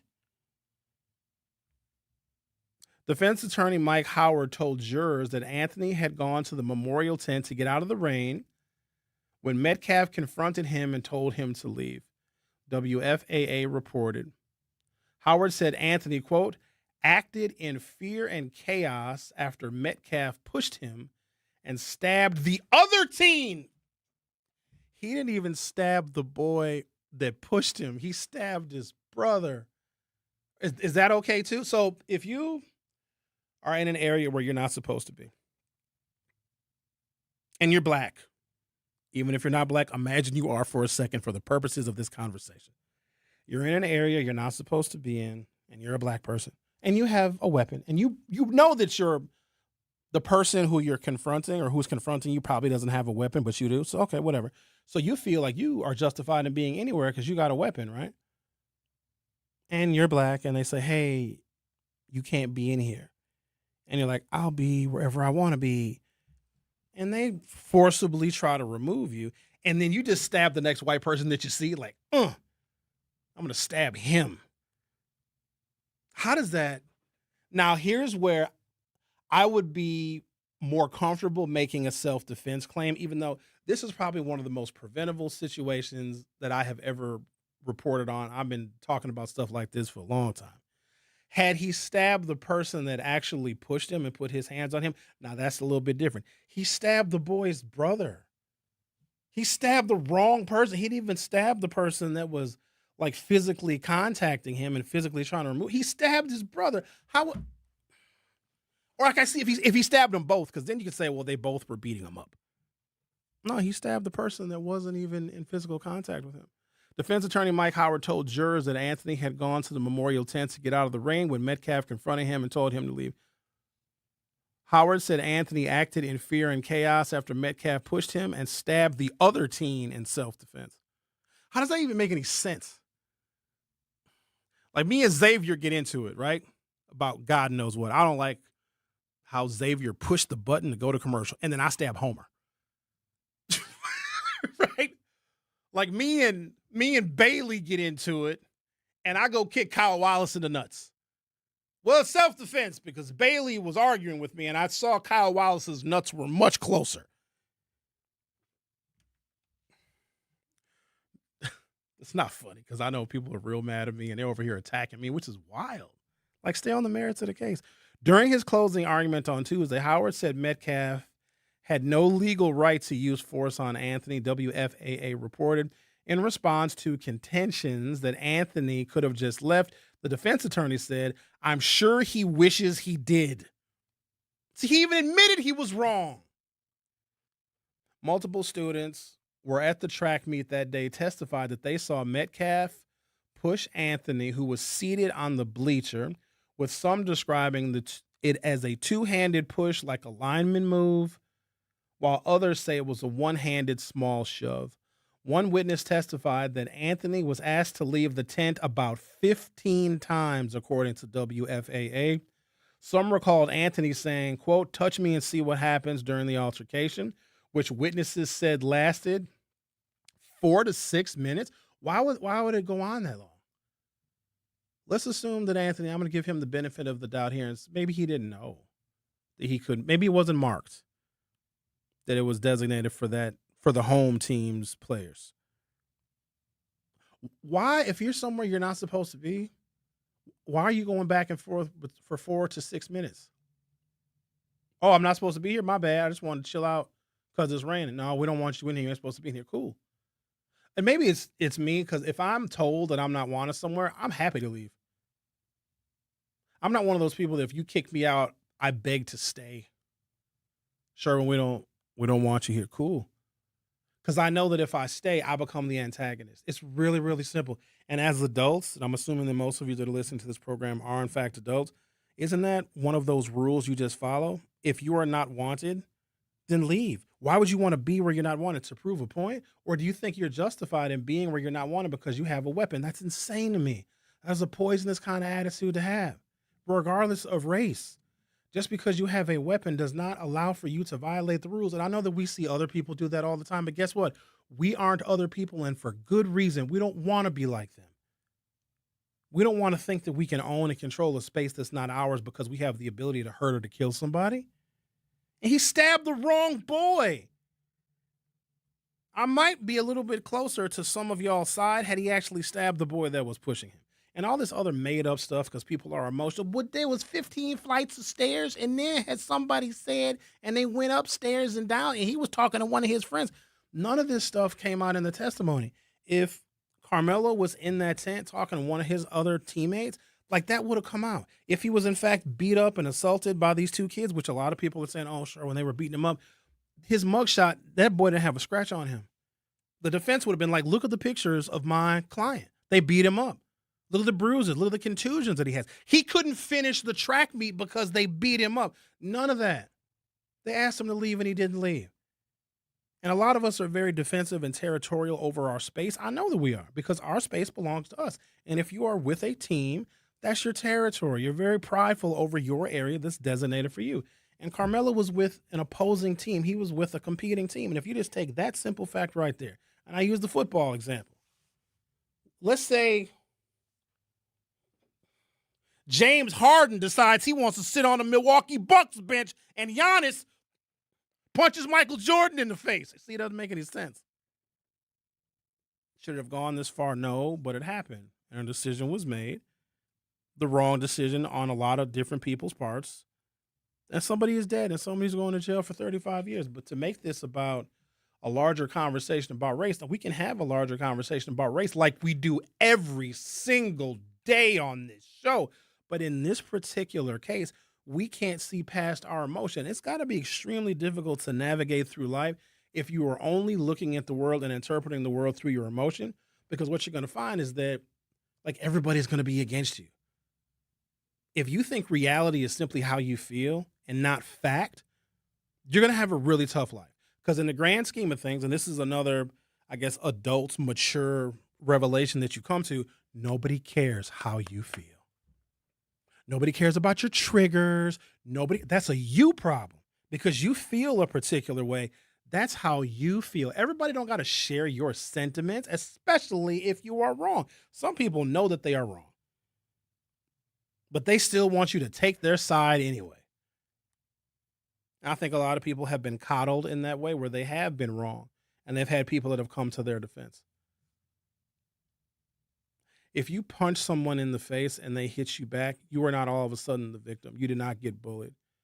You have to understand your role and take some responsibility for how you may have provoked somebody. And you may not like how angry they get when you're in their space, and you might then take offense to that. Like, sure, when you're in my space, how dare you tell me that I'm in your space? I'm over here minding my business. Yeah, but Sherwin, you're not supposed to be over here. Look at that sign that says no Sherwins allowed, and you're the only Sherwin here. So what? And then I just stab the person next to them. And what parallel universe does that make any kind of sense whatsoever? Now, I'm not going to be stuck on this story for the duration of the show because I think that people, for the most part, have their minds made up. But I think it behooves all of us, as emotional as some of these things may be, because it's sad on all parts. It is. But I don't want anyone to think that just because they have a weapon, that they have carte blanche to go and to be wherever they're supposed to be. Because when it comes to our personal space and our private space, I guess we can argue and debate. Technically, it wasn't private space. It was at a school and there was a track meet. But if you make this about your territory and someone that you don't want in your territory is insisting that they stay, you taking action to remove that person is not bullying. And what's ironic about it is I started this week telling a story about one of my friends that went into an area of a business in which he was not authorized to be, but he didn't care because he felt that he was righteous in being at that service thing that was for employees only. And they told him to leave because I can understand at a business, you not wanting customers walking all up and through your business because some customers might steal, some customers might be getting in the way, and it's also a liability if customers can't be in a certain area. This is a story I was telling on Monday. My friend went and used a service sink at a restaurant that he had no access to. That was not for customers. He's like, well, I just wanted to wipe down my table. And the manager was like, we'll wipe down the table. You now have to leave because you were in an area that you weren't designated to be. And the manager called the police. And the police told my friend to leave. And guess what? My friend then left. But it all started because my friend was in an area he was not authorized to be. Because we are in a society does not give you access to everything everywhere. And if you have a weapon and if you think that that guarantees you access and then you use that weapon in a place, in a space in which you are not designated to be, you're gonna go to jail. It don't matter about the jury. It don't matter about your defense attorney. It don't matter about Al Sharpton. It don't matter about Ben Crump. If you're in a place you're not supposed to be and you're asked to leave, but you're armed and you say, I'm not going anywhere, and you kill the wrong person, I think we want justice to be served in that way. It is only an emotional conversation because we want black people to be able to get away with killing white people. OJ did it, kind of. They got OJ on strong arm robbery where he did like 9 years for that, but he did get away with murder because sometimes we think that, well, you know, white people have been killing us for a long time. Can't we get some get back? And I think a lot of folks are looking at it that way. But you can't. That's not the way the world works. That's not the way the world works. He could have just got up and just left. So simple. So simple. The Truth with Sherwin Hughes will be right back. You are listening to The Truth with Sherwin Hughes on 1017 The Truth app, and 1017thetruth.com. Educators Credit Union is more than a place to manage your money. They're where your financial possibilities take shape. They're more than transactions. They're conversations about your financial goals. More than numbers, they're community advocates who support free, local events that are accessible to all. They foster community because we are stronger together. Educators Credit Union is people helping people. Become a member at ecu.com. Insured by NCUA. Membership eligibility required. Make your home and family safer by properly getting rid of nasty chemicals and fire hazards. MMSD's Home Hazmat program offers 3 drop-off centers that are open all year long. It's fast and easy. You don't even have to get out of your car. And it's free to visit the drop-off. Lithium-ion batteries, old gas, propane tanks, they take all of that and more. For a list of things you can and cannot bring, locations and hours, go to MMSD.com. Milwaukee County residents only. No businesses.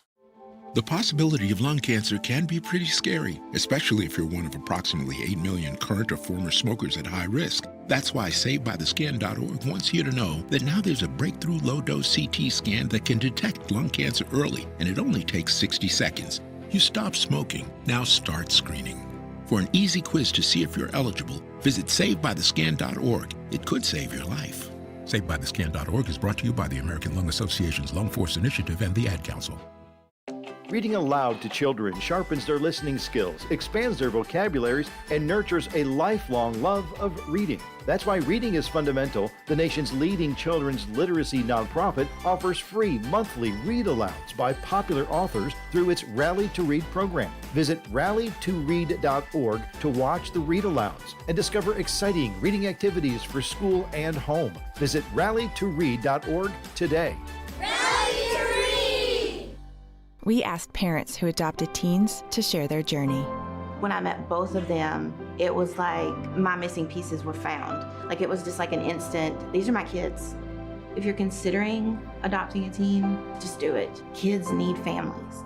I don't care the age, everybody deserves a family. Learn about adopting a teen from foster care. Visit adoptuskids.org to learn more. A message brought to you by Adopt US Kids, the U.S. Department of Health and Human Services, and the Ad Council. Not completing high school is more of a social thing than it was an academic thing. Even though all these years have passed, I still had that longing to have my diploma. At age 30, Carissa finished her high school diploma. If you're even considering getting your high school diploma, you can do it. No one gets a diploma alone. If you're thinking of finishing your high school diploma, you have help. Find free adult education classes near you at finishyourdiploma.org. That's finishyourdiploma.org. Brought to you by the Dollar General Literacy Foundation and the Ad Council. More of The Truth with Sherwin Hughes is next on 1017 The Truth, The Truth app, and 1017thetruth.com.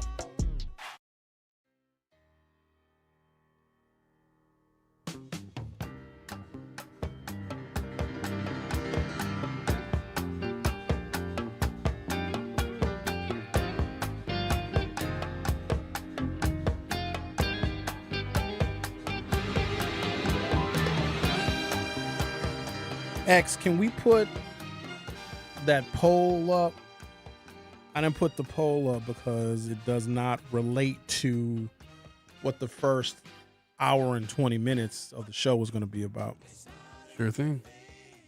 I am curious how many of you still have a landline at your house. I know that I have been landlineless since, holy smoke, 2001 is when I got rid of my landline, because I realized with the cost of my cell phone and my ability to make telephone calls from anywhere and receive calls and send text messages from anywhere, I didn't need to have a phone at home. Now I can understand maybe older adults that still want to keep a landline for nostalgic purposes, or, you know, some older Americans may not want to completely let go of having an old school phone number and a landline, but I have since cut the cord, and a lot of you have too.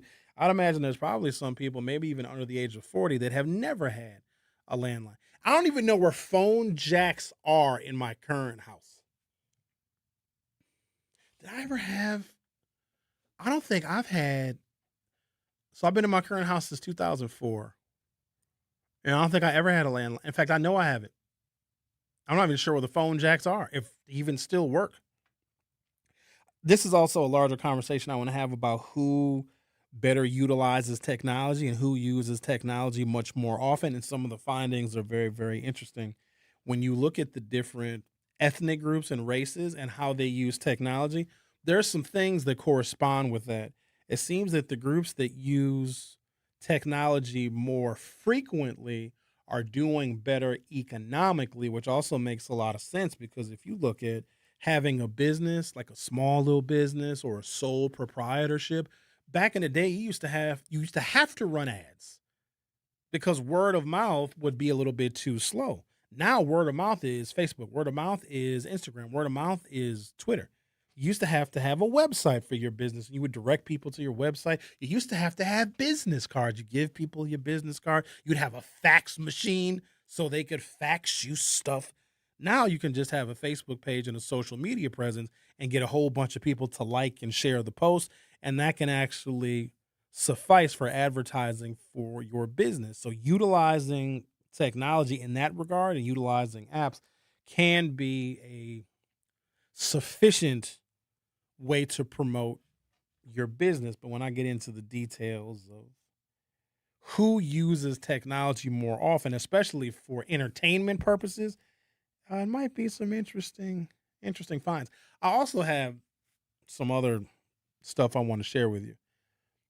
I have heard and have been told, so have you, that the chemicals and the additives and the preservatives in American food they're poisonous. And they're not allowed in other countries, which is very, very true. We have got things that are allowed in our food, especially like nitrates and deli meats and a whole bunch of really disgusting chemicals. Most people don't read the labels on the stuff that they buy. We just know what tastes good. But if you read the labels, you'll see a whole bunch of additives and ingredients that you may not be familiar with. They say if you can't pronounce it, you probably shouldn't be eating it, and that likely is a pretty good rule of thumb.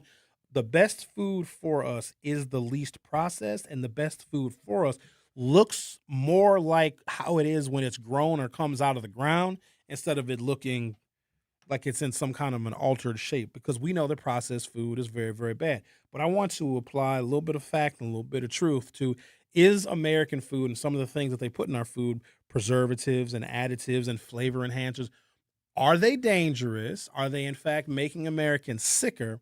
And why do some countries, because this is the part that got me, if there's additives that are allowed in American food and it's illegal to put those same additives in food in another country, then why are we as Americans allowing that? And why are food companies able to get away with it? And a simple answer would be, well, corporations. It's not quite that simple. Do I dare go back to the YouTube comments? I think in a situation like this, y'all miss Tory Lowe.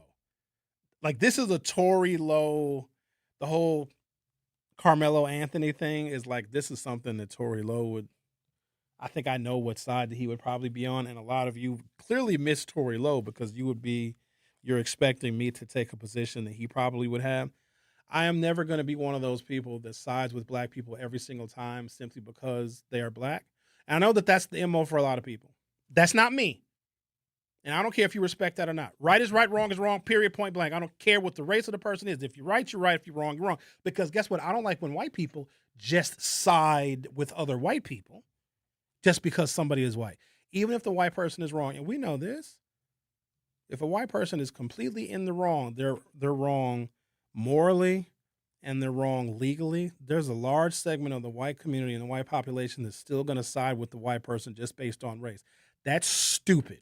And so are all of those white people. I, Sherwin Hughes, and I'm only speaking for myself. I'm not authorized to speak on behalf of anybody else. I don't have the time nor the luxury to be stupid. I can't afford it. It costs too much. It costs too much to be that stupid, just to ignore the facts or add in a whole bunch of information that makes it seem justified, just to side with somebody black. First of all, I don't know that boy. And it's weird because we'll side with a black person that murders somebody in Texas before we side with black people trying to make improvements in our own goddamn communities in Milwaukee. Wild to me. But I think it also shows to the broader population how moved by emotion black people are. Oh, do I long for the days where we can move without emotion and move on objective fact, move on reality, and move on the merits. We would do much better. I think our blood pressure would be lower. Sometimes we're just looking for stuff out there in the world that can trigger us. We're looking for some kind of justification for our hate. And some of y'all hate white folks. Some of y'all hate Latinos. Some of y'all hate Asians. And when you see someone commit an atrocity against one of those people that you hate, you side with the person that committed the atrocity because, damn it, you wish that you could commit that same atrocity. You ever wonder why so many white people always take the side of the police when the police harm, injure, or use excessive force against somebody black? Because those white people wish they could do the exact same thing. You ever wonder why so many people, even though it goes against their best interests, are supporting Donald Trump and would love to vote for him for a third term? Because Donald Trump can inflict pain on people that they wish they had the power to inflict pain on. I find all of that disgusting. I'm just not in that group. And I'm not saying that you can't be in that group. You might want to just agree with black folks no matter what. Until a black person kills one of your own, then it's a little different. Then you don't always side with black folks, do you? I don't like this picking and choosing. Ladies and gentlemen, it's very, very simple. Now, we obviously are harmed by racism, the structural kind and the institutional kind, but we also have to be able to see what is right and what is wrong. And trying to get some kind of revenge or finding it to be justified for something that may have happened to us or something that happened in history, to where this 17-year-old boy was somewhere he wasn't supposed to be, had a weapon on school grounds, which he wasn't supposed to have, stabs the person that wasn't even the aggressor, and you're siding with him. Now, those of you that believe he's going to get out on appeal, by all means, I wish the best for him. But I'm not sure what there is to appeal. I want to live in a society where violence is not justified at all. But because it is, and justified by so many people, we're always going to have conflict. We're always going to have divorce. We're always going to have abuse. We are always going to have war. Somebody somewhere has got to be the light just to say, you know what? This is wrong all the way around. Take the race out of it. Take the jury out of it. Take the fact that it happened in Texas out of it. Sometimes because you have a weapon does not guarantee you space in which you are not authorized. And that's very simple. Like, I don't trespass. If the sign says no trespassing and I trespass anyway, I'm the provocateur. Because I am intentionally and willfully ignoring a rule. And then whatever happens to me, I got to take some responsibility for that. If you see a sign that says no trespassers, intruders will be shot, and I trespass and get shot, I didn't get bullied by that person. I was warned and I didn't heed it. And I had this thing that nobody likes to deal with. We hate this thing. We hate it because sometimes it comes up when we don't need it, when we don't want it. And it's always harsher than we expect it. And those things are called consequences. Ooh, I hate those, because that means I got to be held accountable by someone that I don't know. I got to be held accountable by a system that I don't understand. I may have violated a law, which is not fair to me because, hell, I don't know the law. I don't read the law. I don't study the law. Hell, I don't even vote for lawmakers. How can you hold me responsible to the law? What do you mean that ignorance of the law is no excuse? But if I didn't know it was illegal, you can't punish me for that. We cannot have, as black people, a childlike understanding of the world around us, because we will then get treated like children. I got to take a break, right? I got a little chatty in that segment.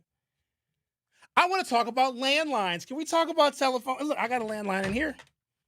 Hello, money calling. Take a break, come back. The landline conversation just seems so damn boring because I can make all of these great philosophical points because I pride myself on trying to make my community better. And if you get mad at me, I don't care. I'm not fazed by that. I want you to get mad at me. But at the end of the day, I've got your best interest in mind. If I want you to be more objective about the world and about reality and not being ruled by emotions, and you get mad at me in the process because you're emotional, I'm going to try and counsel you out of that. 3 hours a day, 5 days a week. Looks like we got a long way to go. The Truth with Sherwin Hughes. Will be right back. Don't touch that dial. The Truth with Sherwin Hughes will be right back on 1017 The Truth, The Truth app, and 1017thetruth.com. Hear that? That's the sound of your life. Perfectly imperfect. Beating in rhythm to the world you've created. But every time you drive after drinking, the music gets drowned out. Your life sounds pretty great. Don't let a buzz ruin it. Buzz driving is drunk driving. Don't drive buzzed. A message from NHTSA and the Ad Council. Doctors Without Borders is delivering life-saving medical care where it's needed most in communities around the world.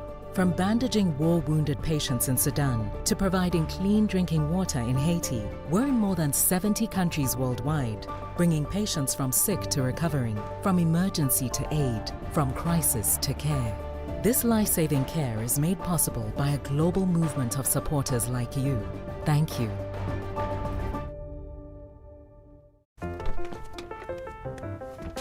Mommy, can I sit in the front seat just this one time? Please, please, please. No, not yet. But why? Because I love you, and you're just not ready yet. Now, get in the back so I can get you in your car seat, please. Putting your kids in the right seat for their age and size is an act of love. Check that your kids are in the right seat at NHTSA.gov/the right seat. Love protects. A message from NHTSA and the Ad Council. In sitcoms, when someone has a problem, they just blurt it out and move on. Well, I lost my job and my parakeet is missing. How was your day? But the real world is different. Managing life's challenges can be overwhelming. So, what do? We get support. The Huntsman Mental Health Institute and the Ad Council have mental health resources available for you at loveyourmindtoday.org. That's loveyourmindtoday.org. See how much further you can go when you take care of your mental health. For 250 years, our armed forces have bravely served America. Wounded Warrior Project honors that legacy by supporting post-9/11 service members and veterans like Anthony, a Marine who was injured by a roadside bomb in Afghanistan. They carried me through my injuries, not just my physical, but my mental. And seeing other vets doing the same thing helped me tell myself, hey, you can do this. Join us in honoring warriors at woundedwarriorproject.org/America. This is The Truth with Sherwin Hughes on 1017 The Truth, The Truth app, and 1017thetruth.com.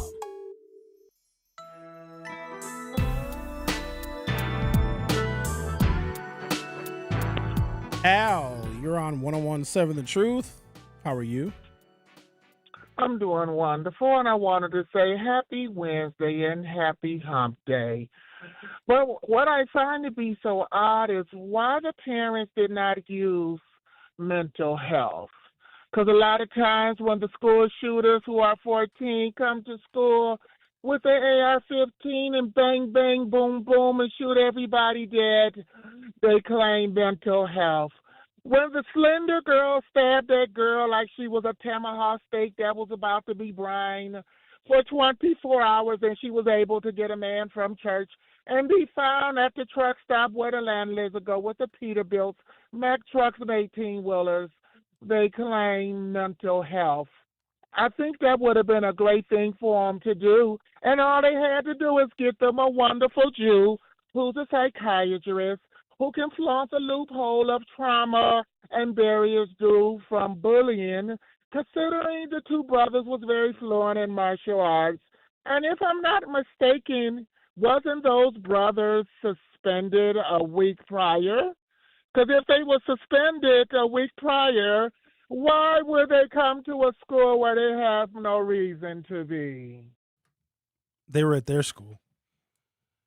I know, but I don't know anything about the suspension, but if they were suspended, I don't know what that has to do with the merits of this particular case. Well, so are you saying that they were suspended and they shouldn't have been at the track meet at all because they were technically kicked out of school for the track meet?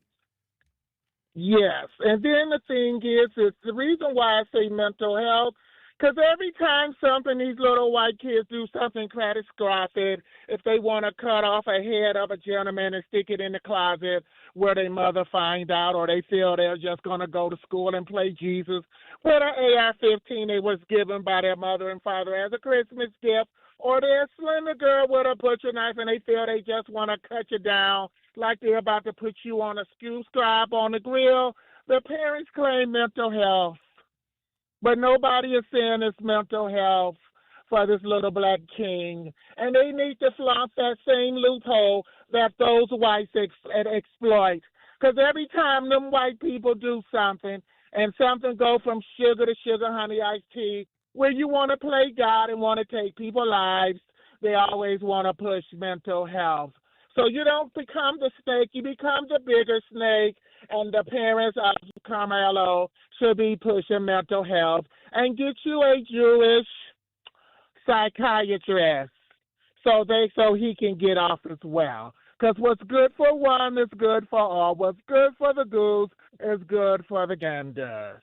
Al, what would you do if you came home from a very long day of being Al and there was someone sitting in your living room that you didn't know, that you didn't invite? What would you do? Well, first thing I'm going to ask is, number one, why you're here. Well, it's raining outside. Before you come. No, you don't know this person. They're a stranger. Well, if I don't know you, you're going to have to go. No. I might tell you can sit on the porch. So if somebody you don't know broke into your house and they're sitting on the couch because it's raining and they don't want to wait at the bus stop, and you would say, "Oh, you can sit on the porch." You wouldn't want to forcibly remove them. Well, see, it depends on how they're acting. Oh, they're and it being also combative. On they say, "Touch me, Al," and see. And then here's what they say: They say, "Al, even though I know that I'm in your house and you asked me to leave, and you don't know me and I don't know you and I don't have permission to be in here," and they say to you, as big and bad as they want to be, "Al, if you touch me, see what happens." Now, what are you gonna do to them? Well, I'll probably go upside their head and strip them of their clothes and put them outside naked. There it is. Okay. That's all I wanted. Because I'd have did the same thing. I mean, I wouldn't have stripped them naked, but I would have forcibly removed them. But the thing I was just saying is like where white people know how to use the law and they know how to use the mental health. See, they put the mental health on black people rather before they need to use the law. That's why I was saying they need to get a Jewish psychiatrist and push the mental health. White people do it all the time. And y'all white people know that. So don't be quiet now, because I'm talking out to some of y'all. Y'all know that little boy you bought that Desert Eagle for at 9 years old going to go up and shoot everybody. So don't get quiet now. Maybe Alec can call in about that. No, we don't want him to call. But thank you for your call, though, Al. Have a good day. Bye-bye. Right, you too. Bye-bye. What if Carmelo Anthony was of sound mind? What if he wasn't suffering from mental illness? One thing that we cannot do, and we do it because it's easy and it's very convenient, and it's also kind of lazy. We look at another case, totally different merits, totally different situation, different people, different everything, and we say, oh, here's a situation where a white person got away with it. Well, why can't that apply to this particular case in Frisco, Texas at a high school track meet? You can't do that. We can't just look at the cases that we have in our minds and say, oh, here's a situation where a white person was able to get away with murder or get away with committing a crime, and then say, oh, why can't that apply to black people? That only exists in your mind and in the movies. We don't get to do that. Now, there's trends and there's patterns, but each case is unique, because if we look at a case in which a black person is the offender and they get away with it, like OJ, then we can't sit here and say, like, oh, well, all black people should be able to get away with murder because OJ did. No, you guys know that that's not the case. But also, you can't judge a new case and a new scenario by something previous, because that's stereotyping. Because if somebody thinks that black people are bad because they had a bad experience with a black person 30 years ago, they are not justified in assuming that every single black person they come in contact with is bad because they had a bad experience. Just like if there's a scenario where a black person is able to commit a crime, commit a homicide, and get away with it, we can't then say, oh, well, this black person got away with murder. We all should be able to have weapons and knives and go and shoot and kill people because this black person got away with it. OJ did some stabbing and he got away with it. Carmelo did some stabbing. He should get away with it too. You know that those are two completely different situations. Now, without adding all the additional stuff into the conversation, I'll just look at it on its face. And if these were two white boys, 99.999% of y'all would agree that if a white boy was sitting with a team that he was not supposed to be with and he was asked to move, and then one of the white boys who was in their designated space with their school and with their team was stabbed, you'd be like, oh my God, the person that was in their space that was asked to leave, they're wrong. But as soon as you inject race into it, like you screw black people all up and we forget facts, objective reality, and truth. We don't get to do that because it's convenient. Because here's the thing. No one in America is going to have sympathy for us. I know that we want America to feel really bad for us because of all the stuff that happened in the past and even some things that are happening right now. That is not going to happen. They're never going to feel sorry for us. And so for us to think that we can get revenge because a black person kills somebody white, that's real twisted, y'all. Now, there's a couple of y'all that are critical thinkers that are able to look at this situation outside of the box. You are the people that are going to go far, because if you are not moved by emotion and you're only swayed by fact and reality, that is actually the best way to live as an adult. Now, if you're a child, totally different. These were children, but the fact that I'm seeing grown-ass adults emulate the immaturity of children is frightening, because some of y'all got grandkids. And you're emulating the immature, and there were kids, they were stupid. We were all stupid 17-year-olds. Some of y'all are 64 years old and you're still stupid 17-year-olds. We don't get to take this situation and find it justifiable, because these were kids that did a whole bunch of stuff. It was wrong all the way around. First and foremost, don't be where you're not supposed to be. I thought that was rule number one, because there really are real world penalties for being in places and spaces in which your ass is not authorized. You know that. And as territorial as we are, I'm clearly not getting off this subject, because I think it goes much deeper to how we as black people interpret things that we see. Whenever a black person does something wrong or harmful to a white person, we always take the black person's side. That's insane to me. I don't want to be like white folks. Some of y'all do, because white folks will always take a white person's, they always take the police's side. They always take the white shooter's side. I don't want to be anything like them, because they are ignorant and stupid and don't look at objective fact either. And I'm trying to be opposite of them. I'm trying to see the world for what it is, so I'm never fooled and deceived by my own emotions. All right, I'm going to take a break. Do you have a landline at your house? Do you have... Statistically, white people have more landlines than black people do. We have more cell phones. They still have. I mean, what at this point? I've just kind of like typecasted the whole show. This is the Carmelo Anthony show from this point forward. Just kind of like Jaleel White, no matter what he does, he's always going to be Urkel. I think no matter how I try to change the subject, we're still going to be on this particular topic, because there's so many things to learn from this, especially how far too many adults are siding with the actions of a child. They're immature. It was handled wrong. Yeah, they could have went and got a coach. Yeah, they could have went and gotten a dough, but you know damn well that's not reality. Well, I'm going to go tell my coach. No. Come on now. So that means he'd have to walk away and walk out of the tent. And all he had to do was just, because his coach would be like, yeah, Carmelo, our team is over here. Yeah, but I wanted to be in the other team's tent. No. Sit your ass down with your team. The ones that are wearing your jersey. We got the same colored jerseys on. Sit with the people whose jerseys. Hi, I'm a Green Bay Packer. Can I hang out with you Chicago Bears in your locker room at Soldier Field? Chicago Bears beat the hell out of that Green Bay Packer player. And that doesn't make the Chicago Bears bullies. It makes them Chicago Bears. The Truth with Sherwin Hughes will be right back. Don't touch that dial. The Truth with Sherwin Hughes will be right back on 1017 The Truth, The Truth app, and 1017thetruth.com. I'm Sherwin Hughes, and I know the power of Stars and Stripes Honor Flight firsthand. As someone who's been on an honor flight, I can tell you it's a day you'll never forget. Stars and Stripes Honor Flight gives our oldest veterans who served in any location in June of 1975 or earlier a free one-day trip to Washington, D.C. for veterans. Airfare, meals, a coach bus tour, and special flight apparel are all included. It's a day of honor, gratitude, and camaraderie. Veterans who served in the Vietnam or Korean War go to flysshf.org and ask for an application. Milwaukee is making real progress. 3 straight years of declining traffic deaths, but we're not stopping there. Join the City of Milwaukee's free Vision Zero Summit with AAA and AARP on June 10th. The summit will bring together community members, transportation advocates, and city leaders to advance the goal of zero traffic deaths in Milwaukee. Be part of the movement for safer streets and a safer future. Join us and learn more at milwaukee.gov/Vision Zero. I always had to be so good, no one could ignore me. Carve my path with data and drive. But some people only see who I am on paper.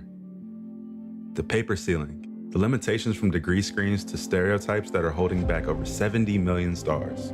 Workers skilled through alternative routes, rather than a bachelor's degree. It's time for skills to speak for themselves. Find resources for breaking through barriers at tearthepaperceiling.org. Brought to you by Opportunity at Work and the Ad Council. I'm Chris Jackamick. I served in the United States Air Force and I deployed 3 times. So in 2017, I was serving as an Air Force First Sergeant. Our motto in that role is my job is people, everyone is my business. But unfortunately in that year, I would lose my own brother, Lance Corporal Adam Jackamick, to suicide. The majority of veteran suicides are from guns. I store my weapons securely, not only for myself, but for my family. Store all your guns securely. Help stop suicide. My service never stops.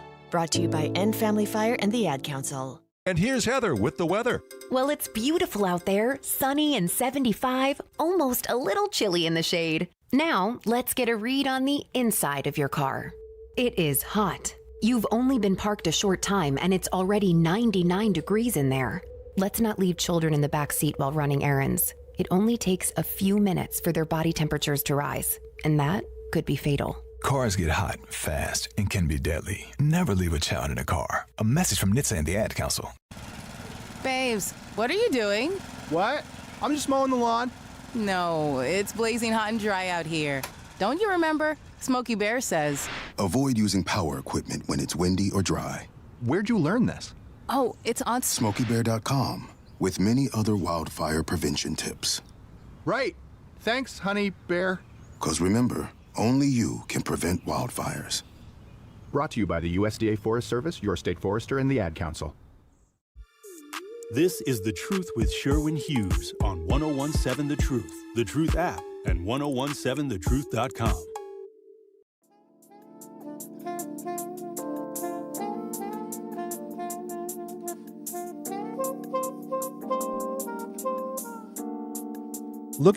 Looking for a school where scholars thrive, teachers believe, and excellence is the expectation? Milwaukee College Prep is still enrolling scholars in grades K-3 through 8 for the upcoming school year. With 4 high-performing campuses, award-winning educators, and a proven track record of academic success, Milwaukee College Prep is helping more than 2,000 Milwaukee scholars build brighter futures every day. Don't wait. Limited seats are available.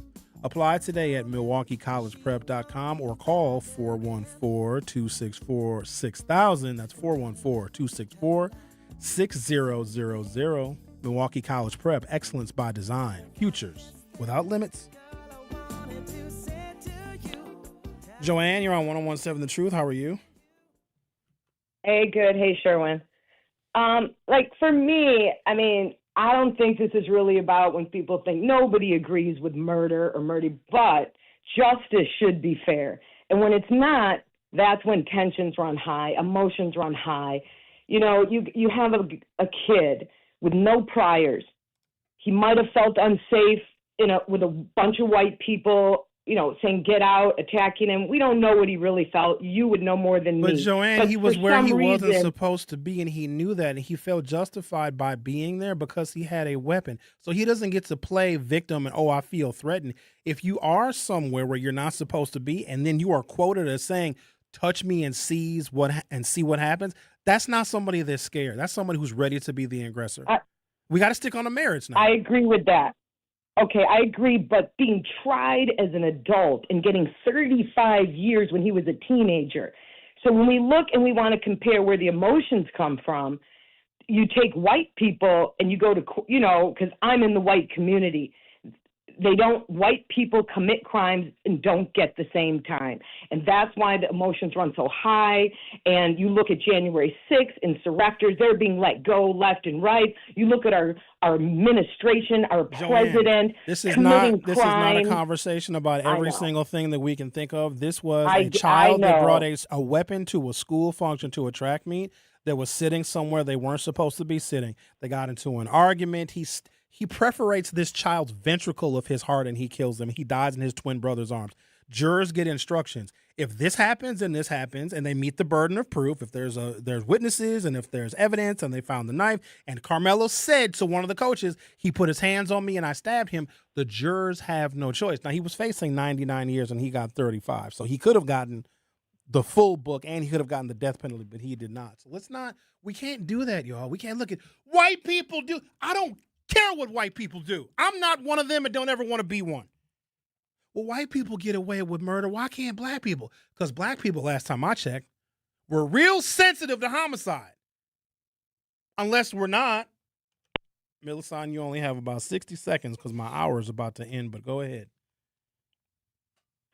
All I was going to say is do not get frustrated with the conversation today. Oh, no, I'm not. This is exactly why Milwaukee is the way it is.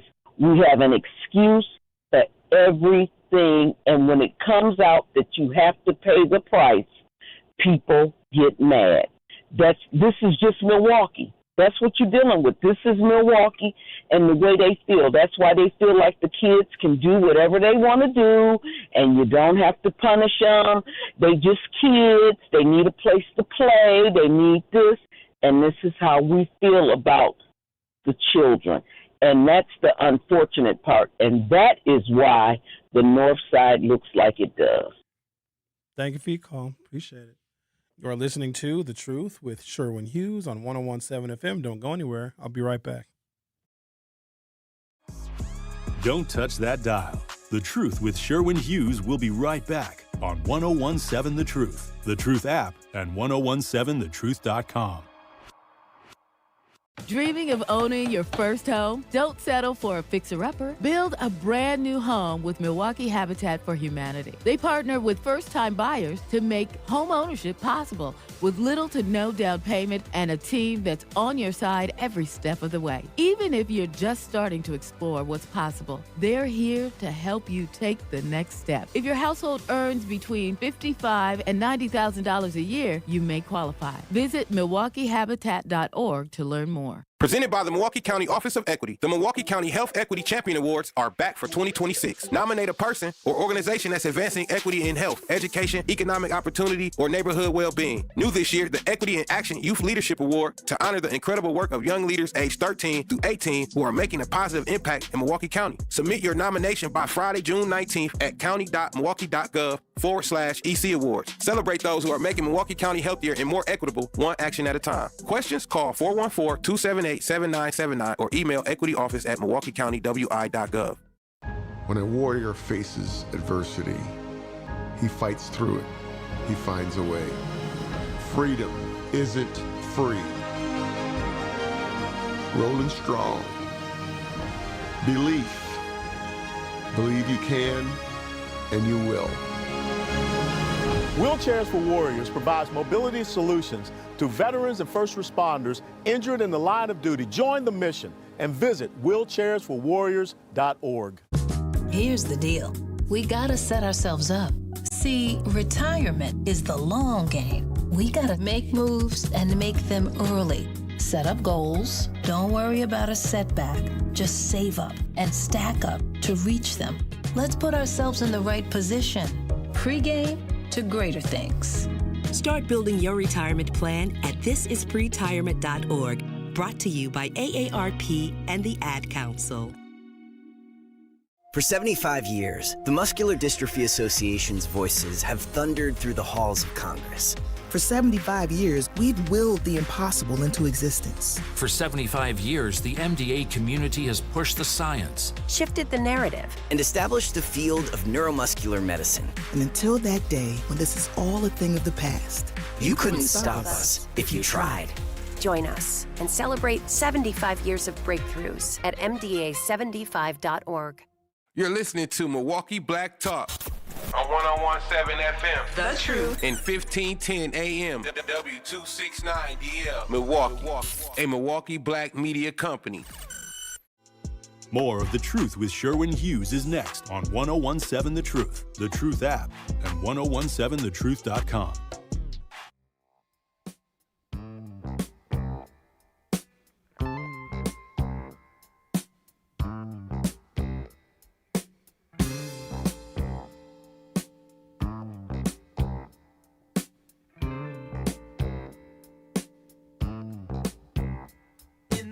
Welcome to hour 3 of The Truth with Sherwin Hughes.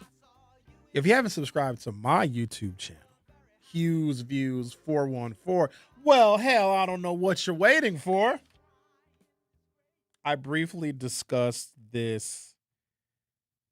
case yesterday. I don't think the judge had not rendered sentencing when I talked about this last night, or I didn't have access to that article at the time. I don't know if you guys want to continue this conversation. I guess if we're going to make this situation a larger referendum on justice and the justice system, take race out of it, and how does this narrative change if a white kid felt entitled because they had a weapon, which is a pretty common story. White people always feel entitled because they have a weapon. And they were in a place that they were not supposed to be, in an unauthorized area. And this white kid felt big, bad, and bold that they had a weapon. And nobody knew that this white kid had a weapon. And they were determined to sit wherever they wanted to sit, because if you touched them or told them to move, they were going to use their weapon. And if another white kid goes up to the one from another team, from another school, is like, yo, you can't be in here. This area is not for you. And the armed white kid, it says, hey, you touch me, see what happens. And then some touching goes on as requested. And then the one who was the original provocateur, because if you are in an area in which you are not designated, that's provocation. If a man walks into the women's bathroom because he's a man and he'll kick a bunch of women's asses if they dare tell him to leave, that man is actually provoking the violence. That man doesn't get to say, well, I stabbed those women because they were bullying me. But, sir, where were you? Well, I was in the women's bathroom. Why were you in the women's bathroom? Because I can be wherever I want to be because I had a knife. Take race out of it and just look at gender. There are places in which men are not allowed in certain women's spaces, whatever safe spaces that women have, because women may feel threatened by a man. That man can't say, I can be wherever I want to be because I'm a man. Him using his male card and his gender is just like Carmelo having the knife. Oh, because I have the knife, I can go wherever I want to go. I dare you to say something to me. And maybe Carmelo had a chip on his shoulder. Maybe he wanted to provoke a white boy that day. And he did. I just don't like siding with someone who was looking for a fight, because that's what that was. Because if you're asked to leave, and you might get your feelings hurt, because here's the thing about us. We might damn well know that we're somewhere we're not supposed to be, and if somebody asks us to leave, but we don't like their tone and how they asked us to leave. Yeah, I know I'm somewhere I'm not supposed to be, but you got to ask me to leave nicely. No, the hell I don't. That's a very unique thing to us. Well, I don't like the way you asked me to leave this employees only area. I don't like how you asked me to not use the service sink that's only designated for employees. Teacher, I don't like how you asked me to leave the teacher's lounge, even though I'm a student and I have no authorization to be in the teacher's lounge. I'm just going to sit right here, and I dare you to touch me, teacher, because if you do, I'm going to stab you in the heart. It's very, very simple. We don't want people to be in areas in which they are not designated. And if they continue to break that rule, then they are provoking action by all of the people that they are making feel uncomfortable. And I know what this case can represent because I've heard it. But this is also an opportunity for us to see through the BS of race, because we know, if you go back to the very beginning, and we all know that race is false. We do. Now, we stick to it, we adhere to it, and black people have created an identity because of it, and white people have too. Absolutely, we have. But sometimes there are things, believe it or not, that transcend race. And if the only lens in which we look through it, I know that this is indoctrinated into us and we are socialized to look at race first, but isn't it getting burdensome? Isn't it just getting exhausting to always have to look at race? Imagine being black and getting legitimate bad service in a restaurant. And it's not, just imagine if it's not because the server is slow, because the server is tired, because the server is not good at their job. It's only because you're black. Could you imagine that? Do you want to live a life where every bad thing that happens to you, even stuff that's your fault, only happens to you because you're black? How exhausting of an existence is that? Now, I know the white folks who are in the majority, but imagine if they just navigated through the world and every single bad thing that happened to them is because they were white. Because we hate white folks like that. Well, Sherwin, if I was black, I'd have all the affirmative action and all of the DEI. My life is not fun anymore. You know, white people are real victims of racism. Don't we think those white people are absolutely disgusting? When they blame every single thing on the fact, well, we're the minorities now, Sherwin. Sherwin, you know, the Irish used to be slaves too. There are some things that take place that transcend race, but I know if you have a black perpetrator and a white victim and I shouldn't say an all white jury. There were, quote unquote, my favorite term, people of color on the jury, but there were no black jurors. And there was reason for that because all the black jurors sounded like the people in the YouTube chat today, and they basically admitted that they could not be impartial. Wait a minute, what? A black boy stabbed some white boys in Texas. He's not guilty. Sorry, ma'am, we're going to have to strike you from the jury pool. But why? Why are you striking me from the jury pool? We wanted a tipped jury. We did, as black folks. We wanted an all-black jury that would exonerate that boy. You know who else used to get tipped jurors? Klansmen, when they killed black folks, they got all-white jurors. Remember that? And we didn't like that. Now, I will admit this. Just regular, random, general people in public, sometimes they're not very intelligent, they're not very intuitive, they're not critical thinkers. Imagine just taking a random sample of people from the DMV on a Thursday afternoon and tell those, it's a random sample of people, or better yet, just a random collection of people at a Walmart in West Dallas. And they say, hey, random 12 people at this Walmart in West Dallas, we're going to let you decide the fate of this person. That's a frightening thing when you think about it. Defense attorneys and prosecutors will tell you that jurors, by and large, are just horrible because most of them are only reading at a 6th grade level. And we are telling these 6th grade reading ass adults, you're going to decide the trajectory of somebody's life based on information and evidence and whatever else testimony we have, and you're going to have to make a decision, even though you had trouble helping your 6th grader with their math during COVID when the schools were shut down. But now you have the power to send somebody to the electric chair. That whole system is flawed.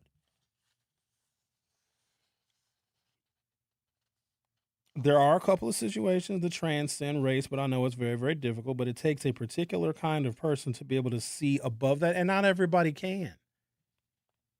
And it's unfortunate because if the only lens that you look through, regardless of what your race is, if the only lens that you look through, let's say you're a white person, you think you're always right because you're white, because you have been told that this country was curated for you. It was founded by your ancestors. They wrote all the bills and the laws and the Constitution, and you believe they were justified in murdering hundreds of millions of Native Americans so they could steal land so it could become farmland in the suburbs. You may believe that you are absolutely correct and justified in white people being right all of the time. I don't want to have that mode of thinking. And I also don't want to think, because black people have been victimized systematically and consistently. And you know I'm not denying that. I never would. But when a black person breaks the rules, breaks the law, and then commits murder, I don't want to side with that black person as some kind of justification for what happened to my ancestors. My ancestors would want me to beat white folks at intelligence, outthink them, outsmart them, outmaneuver them, not kill them and then get a tipped jury. I don't want to play by their rules. Their rules are flawed, and all of us can agree on that. We don't want white folks' rules. Now, some of you do. Some of you, I think, if you could totally trade places, right? some of y'all black folks, if you were white, you would be more racist against black people than most white people actually are. It's also the outward expression and the projection of just how much hate that some people just have in them. They have so much hate inside of them for whatever reason. Whenever somebody is killed or an atrocity is committed against the out group or the group that they don't like, they always find it justified. That's awful. And children are learning that perspective and they are absorbing it. And it's evident in what's going on in our society. Like somebody somewhere has got to be better. Somebody has to be righteous. Somebody has to be moral. And it's tough when everyone around you is not righteous and is not moral and justify someone being where they're not supposed to be and feeling bold because they have a weapon and committing a murder and saying that's justified. I'm trying to wrap my head around that mode of thinking. And the fact that I can't, I'm proud. I don't want to think like that. I don't want to. If the in group is a bunch of middle-aged adults siding with the stupid actions of children that led to a murder, then that's a group that I don't want to be in. I am used to being on the outside, and I'll continue to be that as long as I know in my heart of hearts that I am correct. And I need to be objective about some things. Can we talk about landlines? How many people have a landline? Xavier, do you have a landline? I come to find out you have a balcony, which gets you a lot of animosity and hate. Yeah, that's weird, right? But no, I do not have a landline. I've had a cell phone since I was in 6th grade. I still remember some of my childhood friends' phone numbers. Because, back then in the 20th century, we would call a phone that was plugged into the wall of a house. And here's what's crazy. This is the part that gets me every time. You would call a designated 7-digit number because back then you didn't have to dial an area code.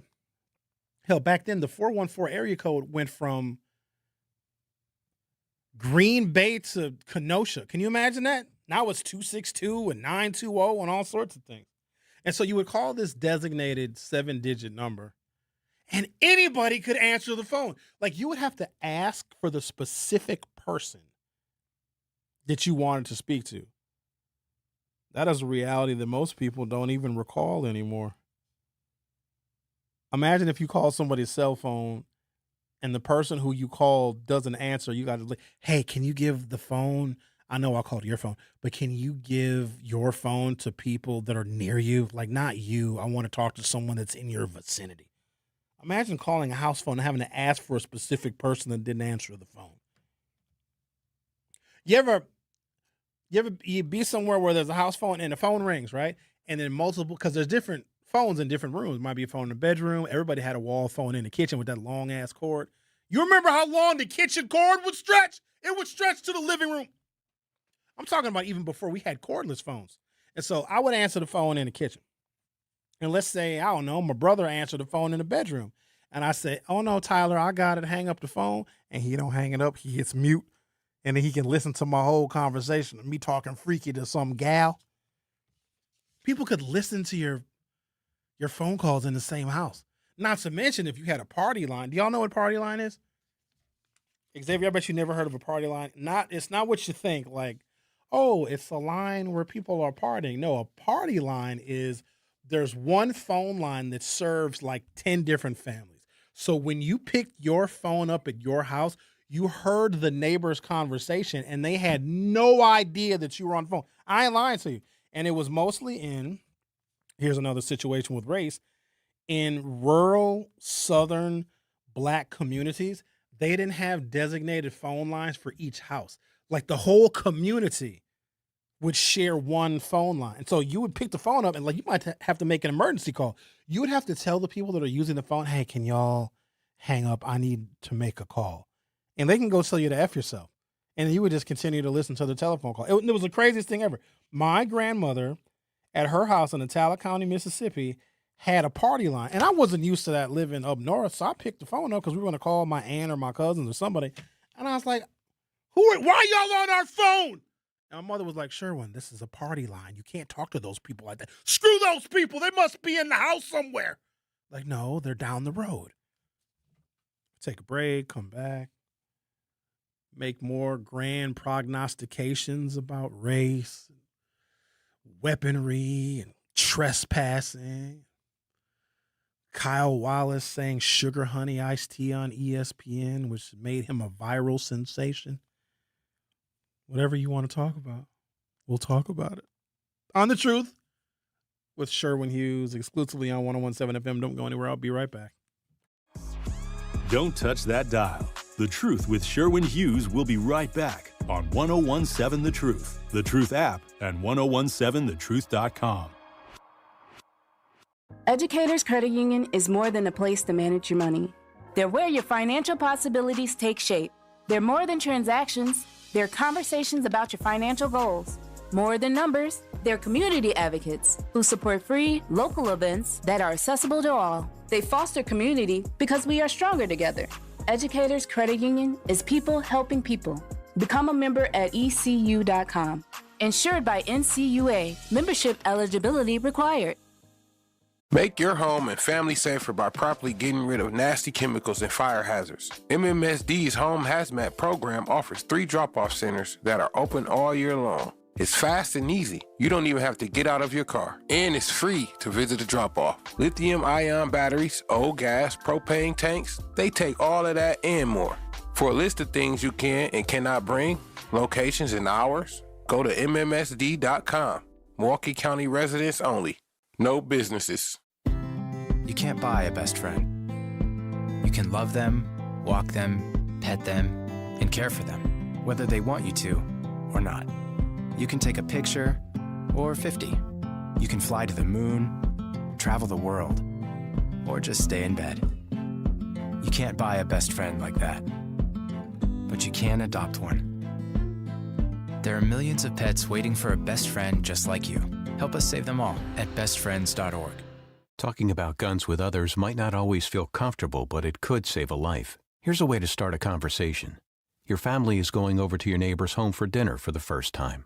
How would you ask if there are any unlocked guns in the home? Hey, we're so excited for tonight. Before we come over, though, may I ask if there are any unlocked guns in your home? Our guns are stored securely, locked in a safe that the kids can't access. Awesome. Learn how to have the conversation at agreetoagree.org. Brought to you by the Ad Council. Wherever there's a need in our communities, there's a United Way. Improving lives so everyone can thrive. Where more people can gain access to health care and nutritious food for their tables. Where more community members can benefit from financial education and get connected to local resources for housing support. And where children are given more chances to reach their full potential. Community is where we find our strength and where we share our hope. United is the way. Visit unitedway.org. Are people around me safe when I vape? Science does not support that belief. Exhaled vape emissions linger in the air, affecting indoor air quality and bystanders in the same space through secondhand exposure. Vaping emissions can also accumulate on clothes, hair, dust, and furniture, leading to exposure risks to bystanders of all ages. And vaping around a pregnant person can lead to serious health impacts on fetal and childhood development. Enough with the puff. Learn more at ul.org/vaping. More of The Truth with Sherwin Hughes is next on 1017 The Truth, The Truth app, and 1017thetruth.com.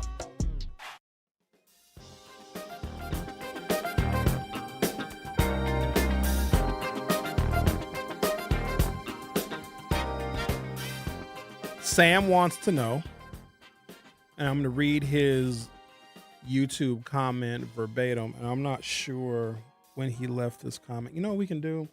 We can actually time stamp our comments so I can know when people made them. Because I'm kind of drifting in and out of topics. But staying around one central theme, he asks, can someone in the chat tell me how does a woman's bathroom compare to a tent? For real, Sam? I'm using an analogy. So people can only see the situation with Carmelo Anthony one way. Most people cannot look at other situations where there are designated areas for certain people. That tent was designated for the home team. Carmelo was a visiting school. He was on a track and field team for a visiting school. He was sitting in the tent of a rival competitor's team. That tent was designated for the home team. A women's bathroom is designated for women. See, there's an analogy there. I did a comparison because I want people to be able to broaden their perspectives and see other situations, because we all agree that there are certain places and spaces in which everybody is not designated. Let's look at your house. What's his name? Sam might say, well, sure, well, how does my house compare to a tent? Because your house is designated for you. That's your home team, your house, your living room, your kitchen, your bathroom, right? And if someone who is unauthorized to be in your house is asked to leave and they don't, and you ask them to leave 15 times and they don't, and you say, look, I'm going to beat you up if you don't leave, and they say, I dare you to beat me up. Touch me and see what happens. And then they kill you in your designated area. See, I'm trying to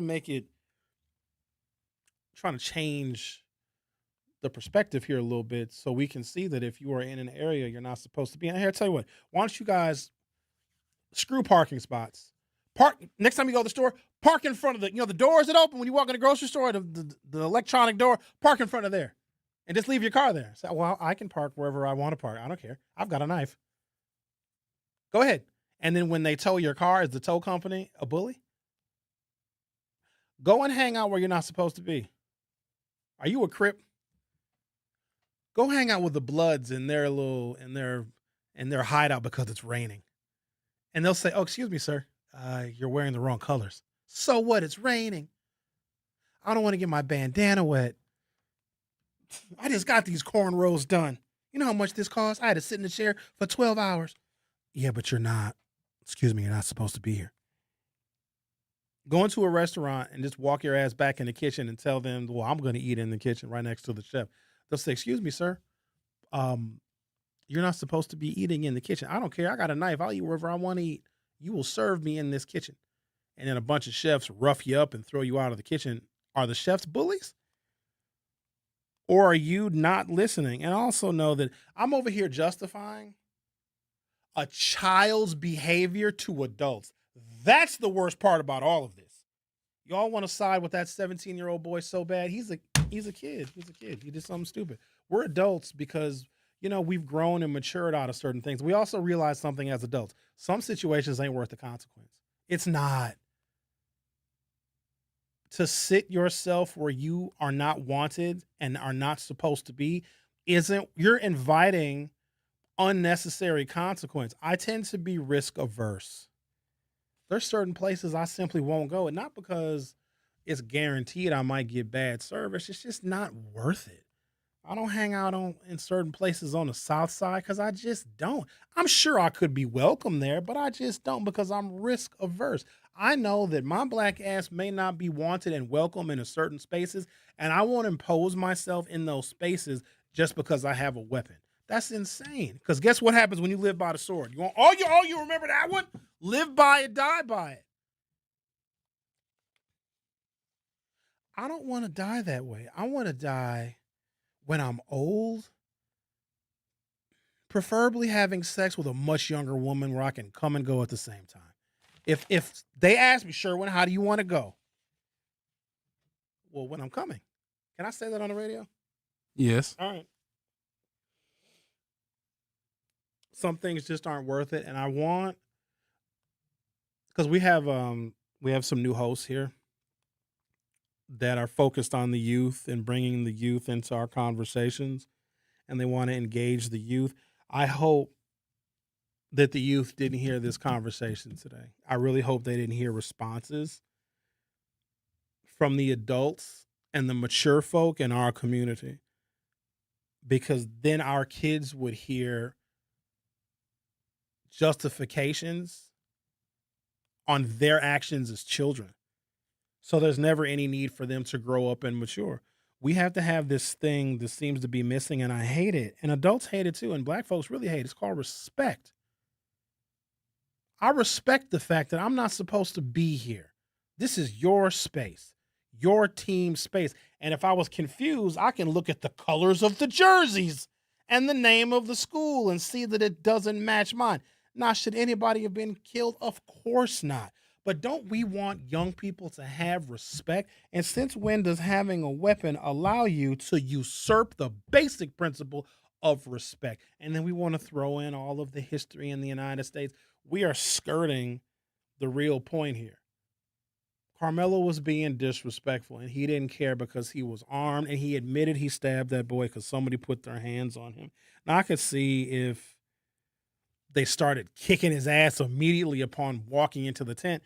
In court, the testimony was, and the defense didn't dispute this, the altercation went on for as long as 6 minutes.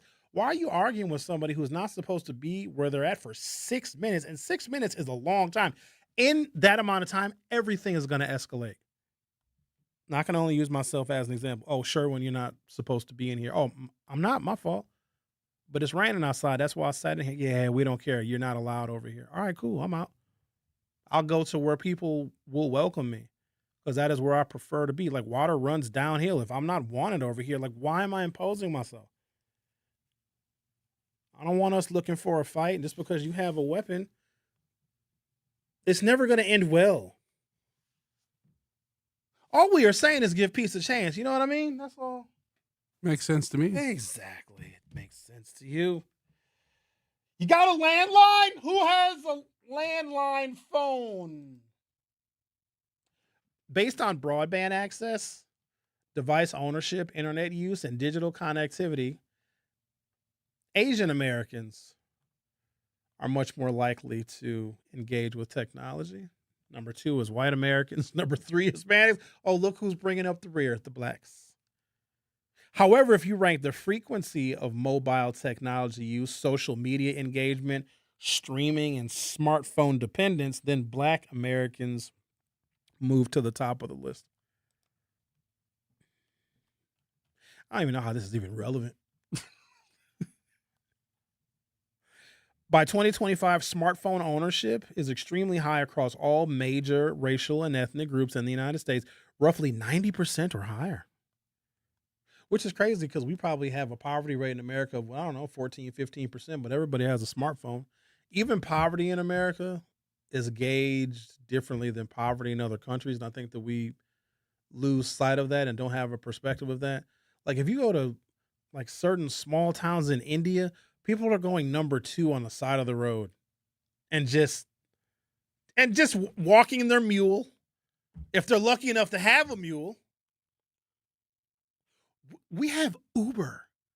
Like, if you don't want to walk 4 blocks, you can call a person and you can get in their car and they'll take you to a place where in Bangladesh, you have to go pee on a dirt road walking to work, and you don't even have shoes.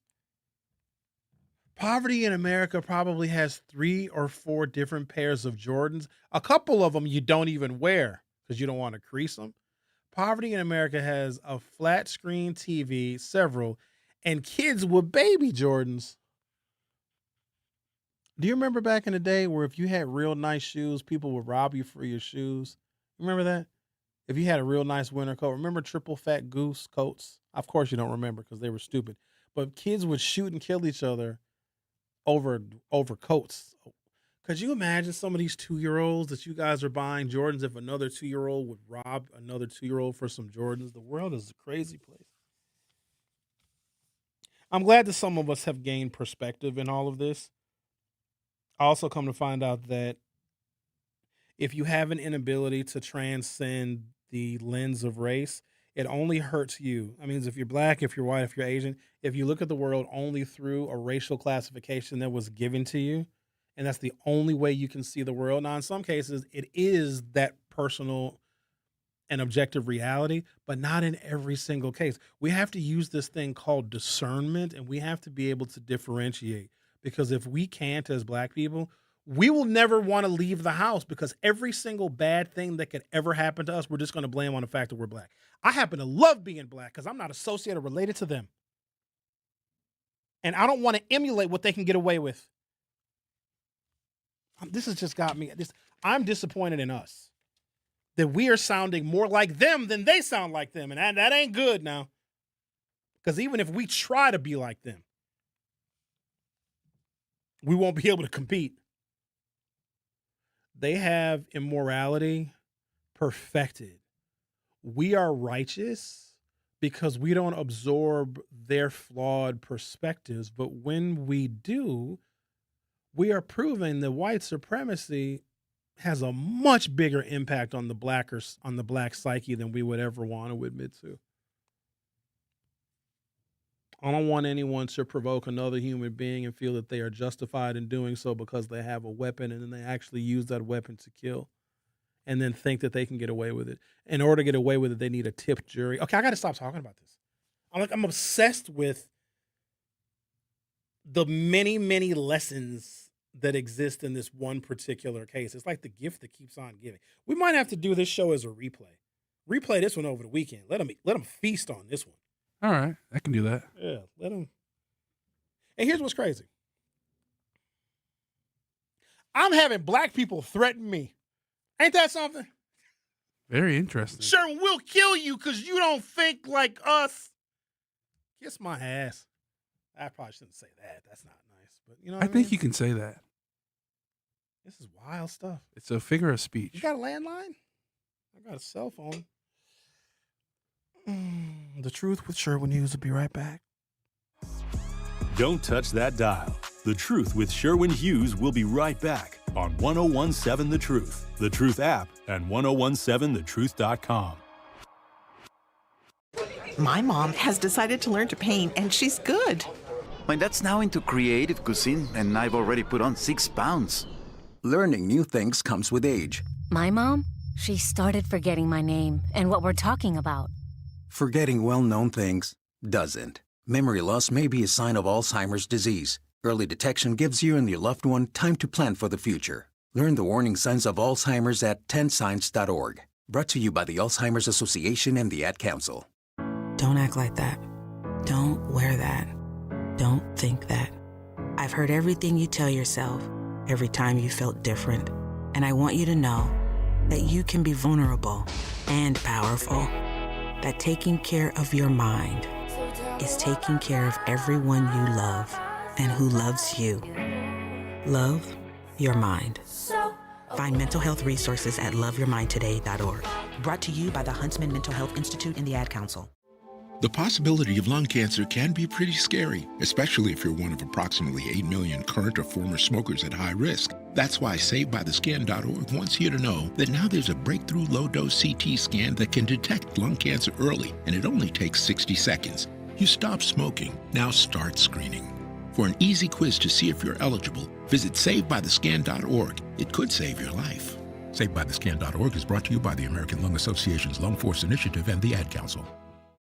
Reading aloud to children sharpens their listening skills, expands their vocabularies, and nurtures a lifelong love of reading. That's why Reading is Fundamental, the nation's leading children's literacy nonprofit, offers free monthly read-alouds by popular authors through its Rally to Read program. Visit rallytoread.org to watch the read-alouds and discover exciting reading activities for school and home. Visit rallytoread.org today.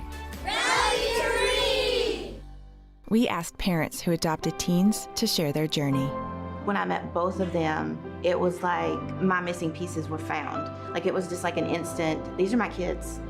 If you're considering adopting a teen, just do it. Kids need families. I don't care the age, everybody deserves a family. Learn about adopting a teen from foster care. Visit adoptuskids.org to learn more.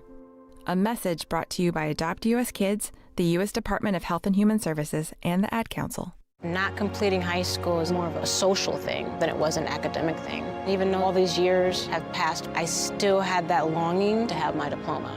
At age 30, Carissa finished her high school diploma. If you're even considering getting your high school diploma, you can do it. No one gets a diploma alone. If you're thinking of finishing your high school diploma, you have help. Find free adult education classes near you at finishyourdiploma.org. That's finishyourdiploma.org. Brought to you by the Dollar General Literacy Foundation and the Ad Council.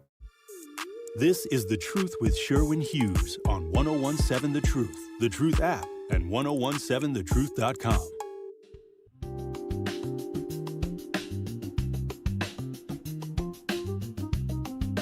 Owning a home isn't just about four walls and a roof and designated space for you and your family. It's about giving your kids a place where memories are made, where birthdays are celebrated, and where they always know they belong without the intrusion of strangers. It's about planting roots and knowing your neighbors and waving from the porch and being a part of a community that feels like family. If you've been renting and wondering if home ownership is even possible, Axe Housing is here to work with you.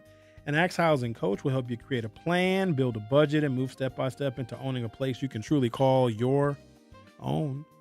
They've already helped over 4,000 families become homeowners, and many are paying a lot less than they are paying for rent. Don't let where you are today stop your family's tomorrow. Start your journey at axhousing.org. That is ACTS housing.org. Your legacy begins at home.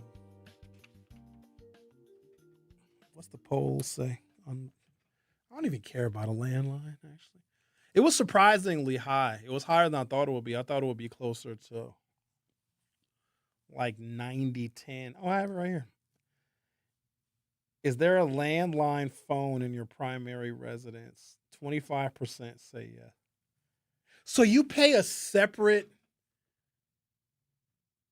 phone bill? So I'm not talking about those of y'all that got played by Spectrum where, oh, you get the bundle. You get cable TV. What's the internet and a phone? No, why do you have the phone? That's not a landline because that's a voice over IP, right? I mean, do you have, who's even the landline company? AT&T? So if you get an actual landline that plugs in to the wall, where's your service from? Like, who do you pay? So you get a separate phone bill. The last time I paid a landline company, it had to have been Wisconsin Bell, right? Or was it Ameritech? Who was the landline company? So if you have a landline that plugs into the wall, do you have to pay extra for long distance? I guess you would just use your cell phone to make a long distance call. But I'm trying to figure out what. So for those of you that have a landline, how do you pay for it? And not the bundle where if you have Spectrum and they give you television and they give you internet access and then that phone, because that's not technically a landline. That's voice over IP. That's a digital phone line. That's not the same thing. I think some of y'all might think that that's actually a landline. Oh, look, we have people that text the text line at 833-212-1017. I don't know why I forget to check these because I think I'm just so fixated on the real-time YouTube conversation. All right, Rodney Bates says at 9:11 a.m. Sorry, Rodney, I'm 2.5 hours late in getting to your text message. Rodney says, your friend was wrong. You don't spend your money where it's not clean or you are not welcome. Staying there and you're not welcome is a personal choice and not a good one. So not only do I agree, Rodney, but I think there are some parallels to that story. Because if y'all go back to Monday's show, I started the week talking about a situation that my friend experienced where he went to a restaurant, a bar/restaurant. It's a little nasty little dive. I don't even know why he goes there, but it was, and the tables were filthy. He wanted to sit outside and there was bird mess on the tables and they were just gross and dirty. So he goes and gets a bar rag and then goes to a service sink at that restaurant to rinse out and to wet the bar rag because he was going to wipe his own table down. The manager of the restaurant said, you're not designated to be back there. You can't use that sink. That sink is not for the public. That's for us, our staff here. And my friend was like, well, I don't care. I'm going to use the sink anyway because I want to wipe down the table. The bar manager was like, yo, you have to leave. We're not serving you because you're in an area you're not supposed to be in. And my friend sat there until the police came. And then we have a situation which not directly comparable, really, but Carmelo was in a place in which he was not designated to be and felt entitled to be there because he had a weapon. And my friend who was in a place, in a bar, at a restaurant, where he was not supposed to be, and they asked him to leave, and he didn't. My question is, why would you want to invite conflict? Some people just, that's all they're used to, and that's awful.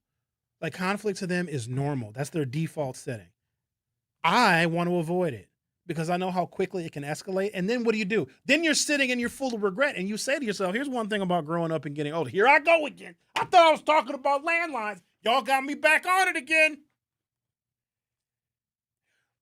A lot of us have made decisions that we have regretted. A lot of us have said, damn, if I had the chance to do this over again, I would have done it differently. The beautiful thing about getting older and maturing is you can see those situations where you can walk away from them before things escalate and you find yourself regretting your actions that you took.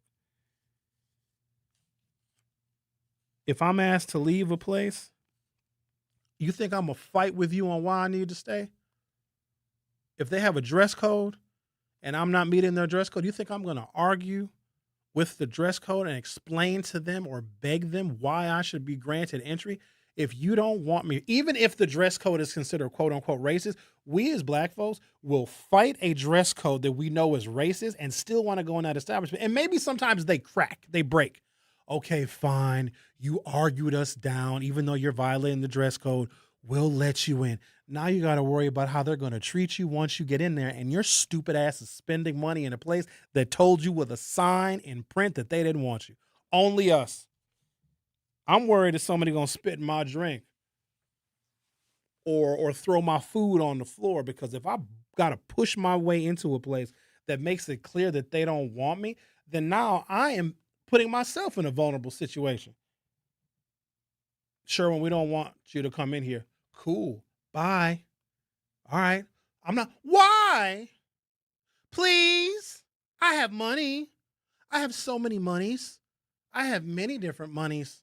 I have a Diners Club card. Shout out to the people that use Diners Club. Shout out to people that have a Discover card. Yikes. Who are you? How did you grow up? Pull out a Discover card in 2026. What's wrong with the Discover card? You better discover a MasterCard or a Visa. You better discover some cash. Well, that's what I got, but You got a just Discover wondering. card? No, the Visa. I got a Visa card. Somebody with a Discover card, they always think they tough. They're like, yeah, watch this. Hey, everybody. Bill is on me. I'm sorry. I get 2% on my Discover card. Put the bill on me. Did I tell y'all that I went to a black-owned business on Saturday night, a black-owned bar, and I got charged $47 for 3 drinks, and the drinks weren't even all the way full? I don't want to say the name of the business because black folks is real sensitive today, and y'all get mad at me. I was astounded, and I saw him make the drinks. You know how they have them, they call it a jigger. Not that word, it's a jigger with a J. And they pour the liquor in the jigger, and that's how they measure the alcohol, which I'm totally fine with that because that is how bars can keep a hold of their inventory. Okay? It's two jiggers. It's a big jigger and a little jigger. Isn't a double 2 jiggers? Okay, I'm not stupid. Okay. So I'm watching them make the drink. We all ordered the same thing. Since I'm poking the bear with black folks today. Like, my safety is not guaranteed. If I'm not here tomorrow, I got murdered by a black.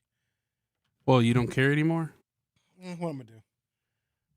Look, I'll get murdered by a black, and then an all-black jury will acquit the black person that murdered me. Be like, yeah, we heard this conversation about Carmelo Anthony. You should have killed Sherwin. He was wrong because we didn't agree.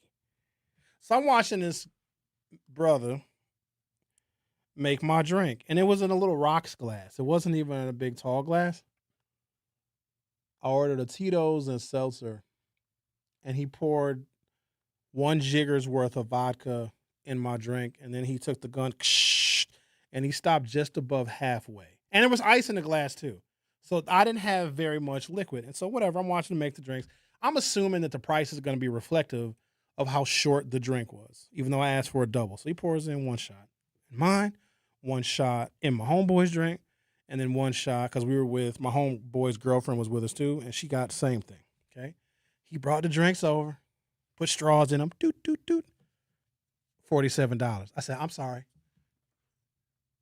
And I did something I wasn't supposed to do because I was so shocked, and sometimes when I'm shocked, I do stuff that's kind of rude because I made it seem like I didn't hear him, and I did like a sign language thing. Like, I'm sorry, can you please repeat that? He goes, 47. I looked at my friends, and they were like, ha ha, because I agreed to pay for that round at that spot because I wanted to support the black business. Y'all can say whatever you want about me, but I didn't leave him a tip, and let me tell you why I didn't leave him a tip. Because if you're going to charge me $47 and some change for 3 single-shot drinks in a rocks glass, your hourly wage is so high that I don't need to tip you. You should be making $38 an hour. If a round of 3 drinks with a single shot of Tito's is $47, sir, the bar you work at has a 401k and health insurance, so I don't need to tip you because you're very compensated. Sounds justified to me. And so I took a sip of my drink, and it tasted just like seltzer, right? And I said to him, I was very nice, other than the fact that I mimicked sign language. I was like, I'm sorry, can you please repeat the price? He said, $47. It's $47. I said, how much? $47. And I said to him, I said, I ordered a double. He's like, that is a double. $47. I should have gave him a Discover card. So the moral of the story is this somebody else that wants some smoke? Who is this? Whiskey Lips? Oh, that's what this is? I'm going to take that call on the other side. Let me take a break, come back. $47. I didn't stutter. If I say the name of the business, y'all will get mad. I'm surprised they've been there as long as they've been there, because you ever see a black-owned business that ain't got no business being where it's at? You got to wonder, like, how are you still open? It's one of those. So I feel like if I say something, y'all would not go. Or, I don't know, maybe some of y'all will pay an inflated price to be at a black-owned business. But, man, $47. I want to know. So I know not to go there. It's actually you don't go there. I know you don't. It's a place that 99.999% of people will drive right past you and even know it's there. It's a little tiny itty bitty. It's got a real tiny storefront. It's a little small little spot. It's nice though. That'd be $47. The Truth with Sherwin Hughes will be right back. You are listening to The Truth with Sherwin Hughes on 1017 The Truth, The Truth app, and 1017thetruth.com. Hear that? That's the sound of your life. Perfectly imperfect. Beating in rhythm to the world you've created. But every time you drive after drinking, the music gets drowned out. Your life sounds pretty great. Don't let a buzz ruin it. Buzz driving is drunk driving. Don't drive buzzed. A message from NHTSA and the Ad Council. Doctors Without Borders is delivering life-saving medical care where it's needed most in communities around the world. From bandaging war-wounded patients in Sudan to providing clean drinking water in Haiti, we're in more than 70 countries worldwide, bringing patients from sick to recovering, from emergency to aid, from crisis to care. This life-saving care is made possible by a global movement of supporters like you. Thank you.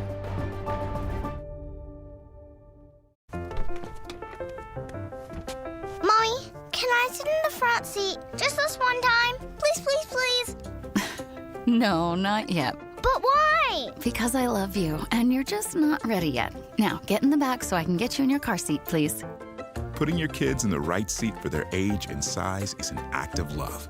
Check that your kids are in the right seat at NHTSA.gov/the right seat. Love protects. A message from NHTSA and the Ad Council. In sitcoms, when someone has a problem, they just blurt it out and move on. Well, I lost my job and my parakeet is missing. How was your day? But the real world is different. Managing life's challenges can be overwhelming. So, what do? We get support. The Huntsman Mental Health Institute and the Ad Council have mental health resources available for you at loveyourmindtoday.org. That's loveyourmindtoday.org. See how much further you can go when you take care of your mental health. For 250 years, our armed forces have bravely served America. Wounded Warrior Project honors that legacy by supporting post-9/11 service members and veterans like Anthony, a Marine who was injured by a roadside bomb in Afghanistan. They carried me through my injuries, not just my physical, but my mental. And seeing other vets doing the same thing helped me tell myself, hey, you can do this. Join us in honoring warriors at woundedwarriorproject.org/America.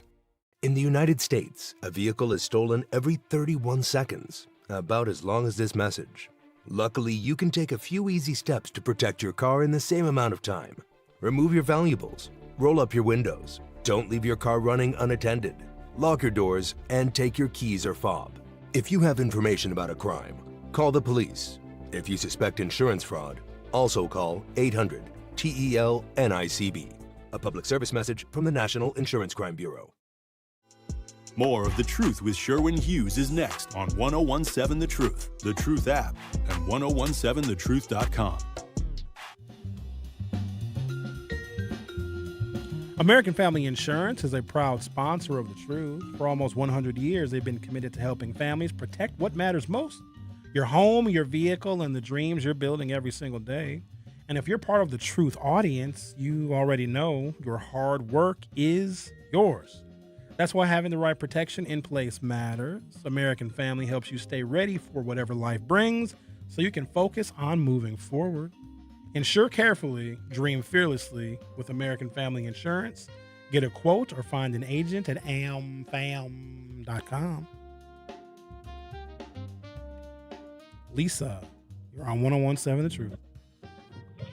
Hey, hello. Hey, this is funny that you're telling this story because my girlfriend just called me from Atlanta. Okay. And she said, I cannot believe that I was just charged $28 for 2 drinks. And I gave the lady $40 and she said, do you want your change? Oof. She said, I almost fainted. Like, oh my God.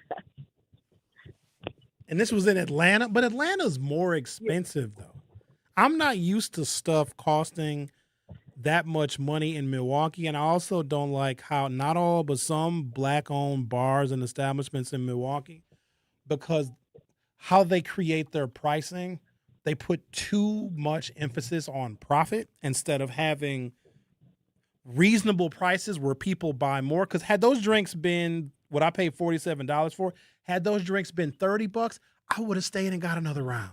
I would have got another round after that. But because I was charged $50 for 3 drinks, we left after 1 round. I don't like how we tax each other. A black tax. A black tax. That's funny. Oh, well, I thought that was a good story. I mean, and that is what you're teaching. You are teaching because, yes, people would buy more. That's all I'm saying, less. Lisa. Thank you for your call. Thanks for answering.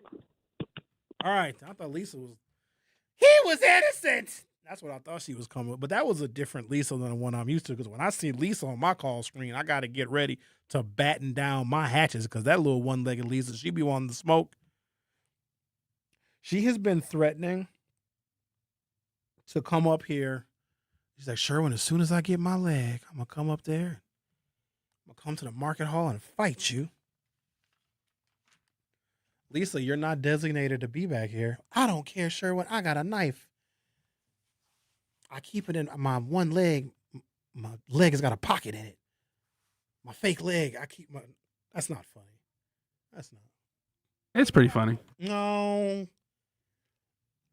I just want us to be able to look objectively at everything. And if the evidence meets out to where, you know what, this was race. Somebody brought up Dontre Hamilton, who he was right. Dontre Hamilton had every designation to be in that park and was killed by a white police officer.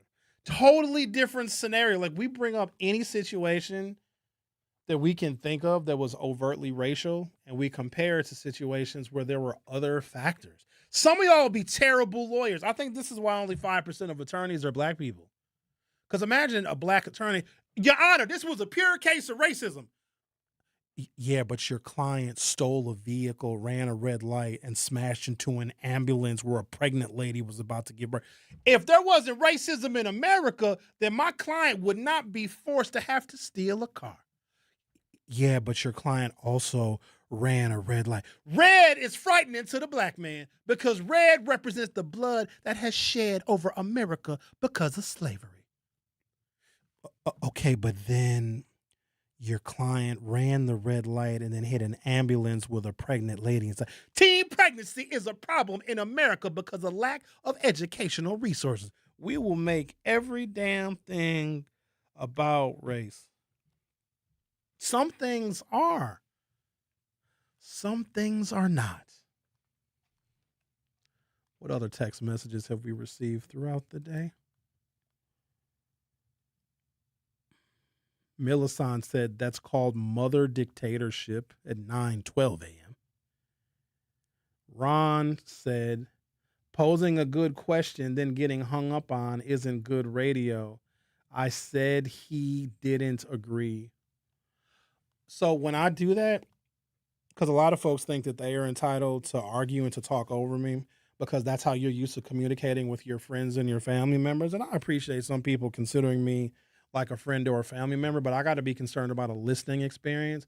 And if somebody is scrolling through the radio dial and they hear two people arguing and a caller trying to speak over the host, I have no choice but to terminate that call. And especially if someone is going in a direction where they are just adding falsehoods on top of falsehoods, I cannot let that continue. There are places and spaces where you are able to do that. I just can't do it here because I have a standard for how I want my radio show to sound to an objective listener.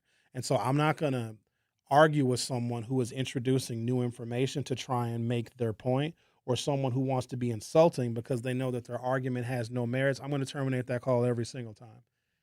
And a lot of folks do that. They try to talk over me. You can't talk over the host.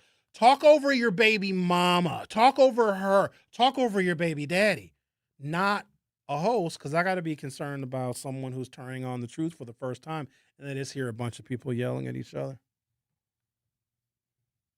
Larry says, dude, you always have something negative to say about your own people. They both was in the wrong. Larry. Because a black person is in where they're not supposed to be, that justifies the black person in killing somebody that wants them removed. He shouldn't have had the knife, but they're in a state where everyone has a weapon. He shouldn't have to put his hand. He's at a track meet. Like, why do I? Lunch break, y'all take over. I'm finished for the day. Lunch break is up now. Hope you give them some smoke. Message. Bye. I always had to be so good, no one could ignore me. Carve my path with data and drive.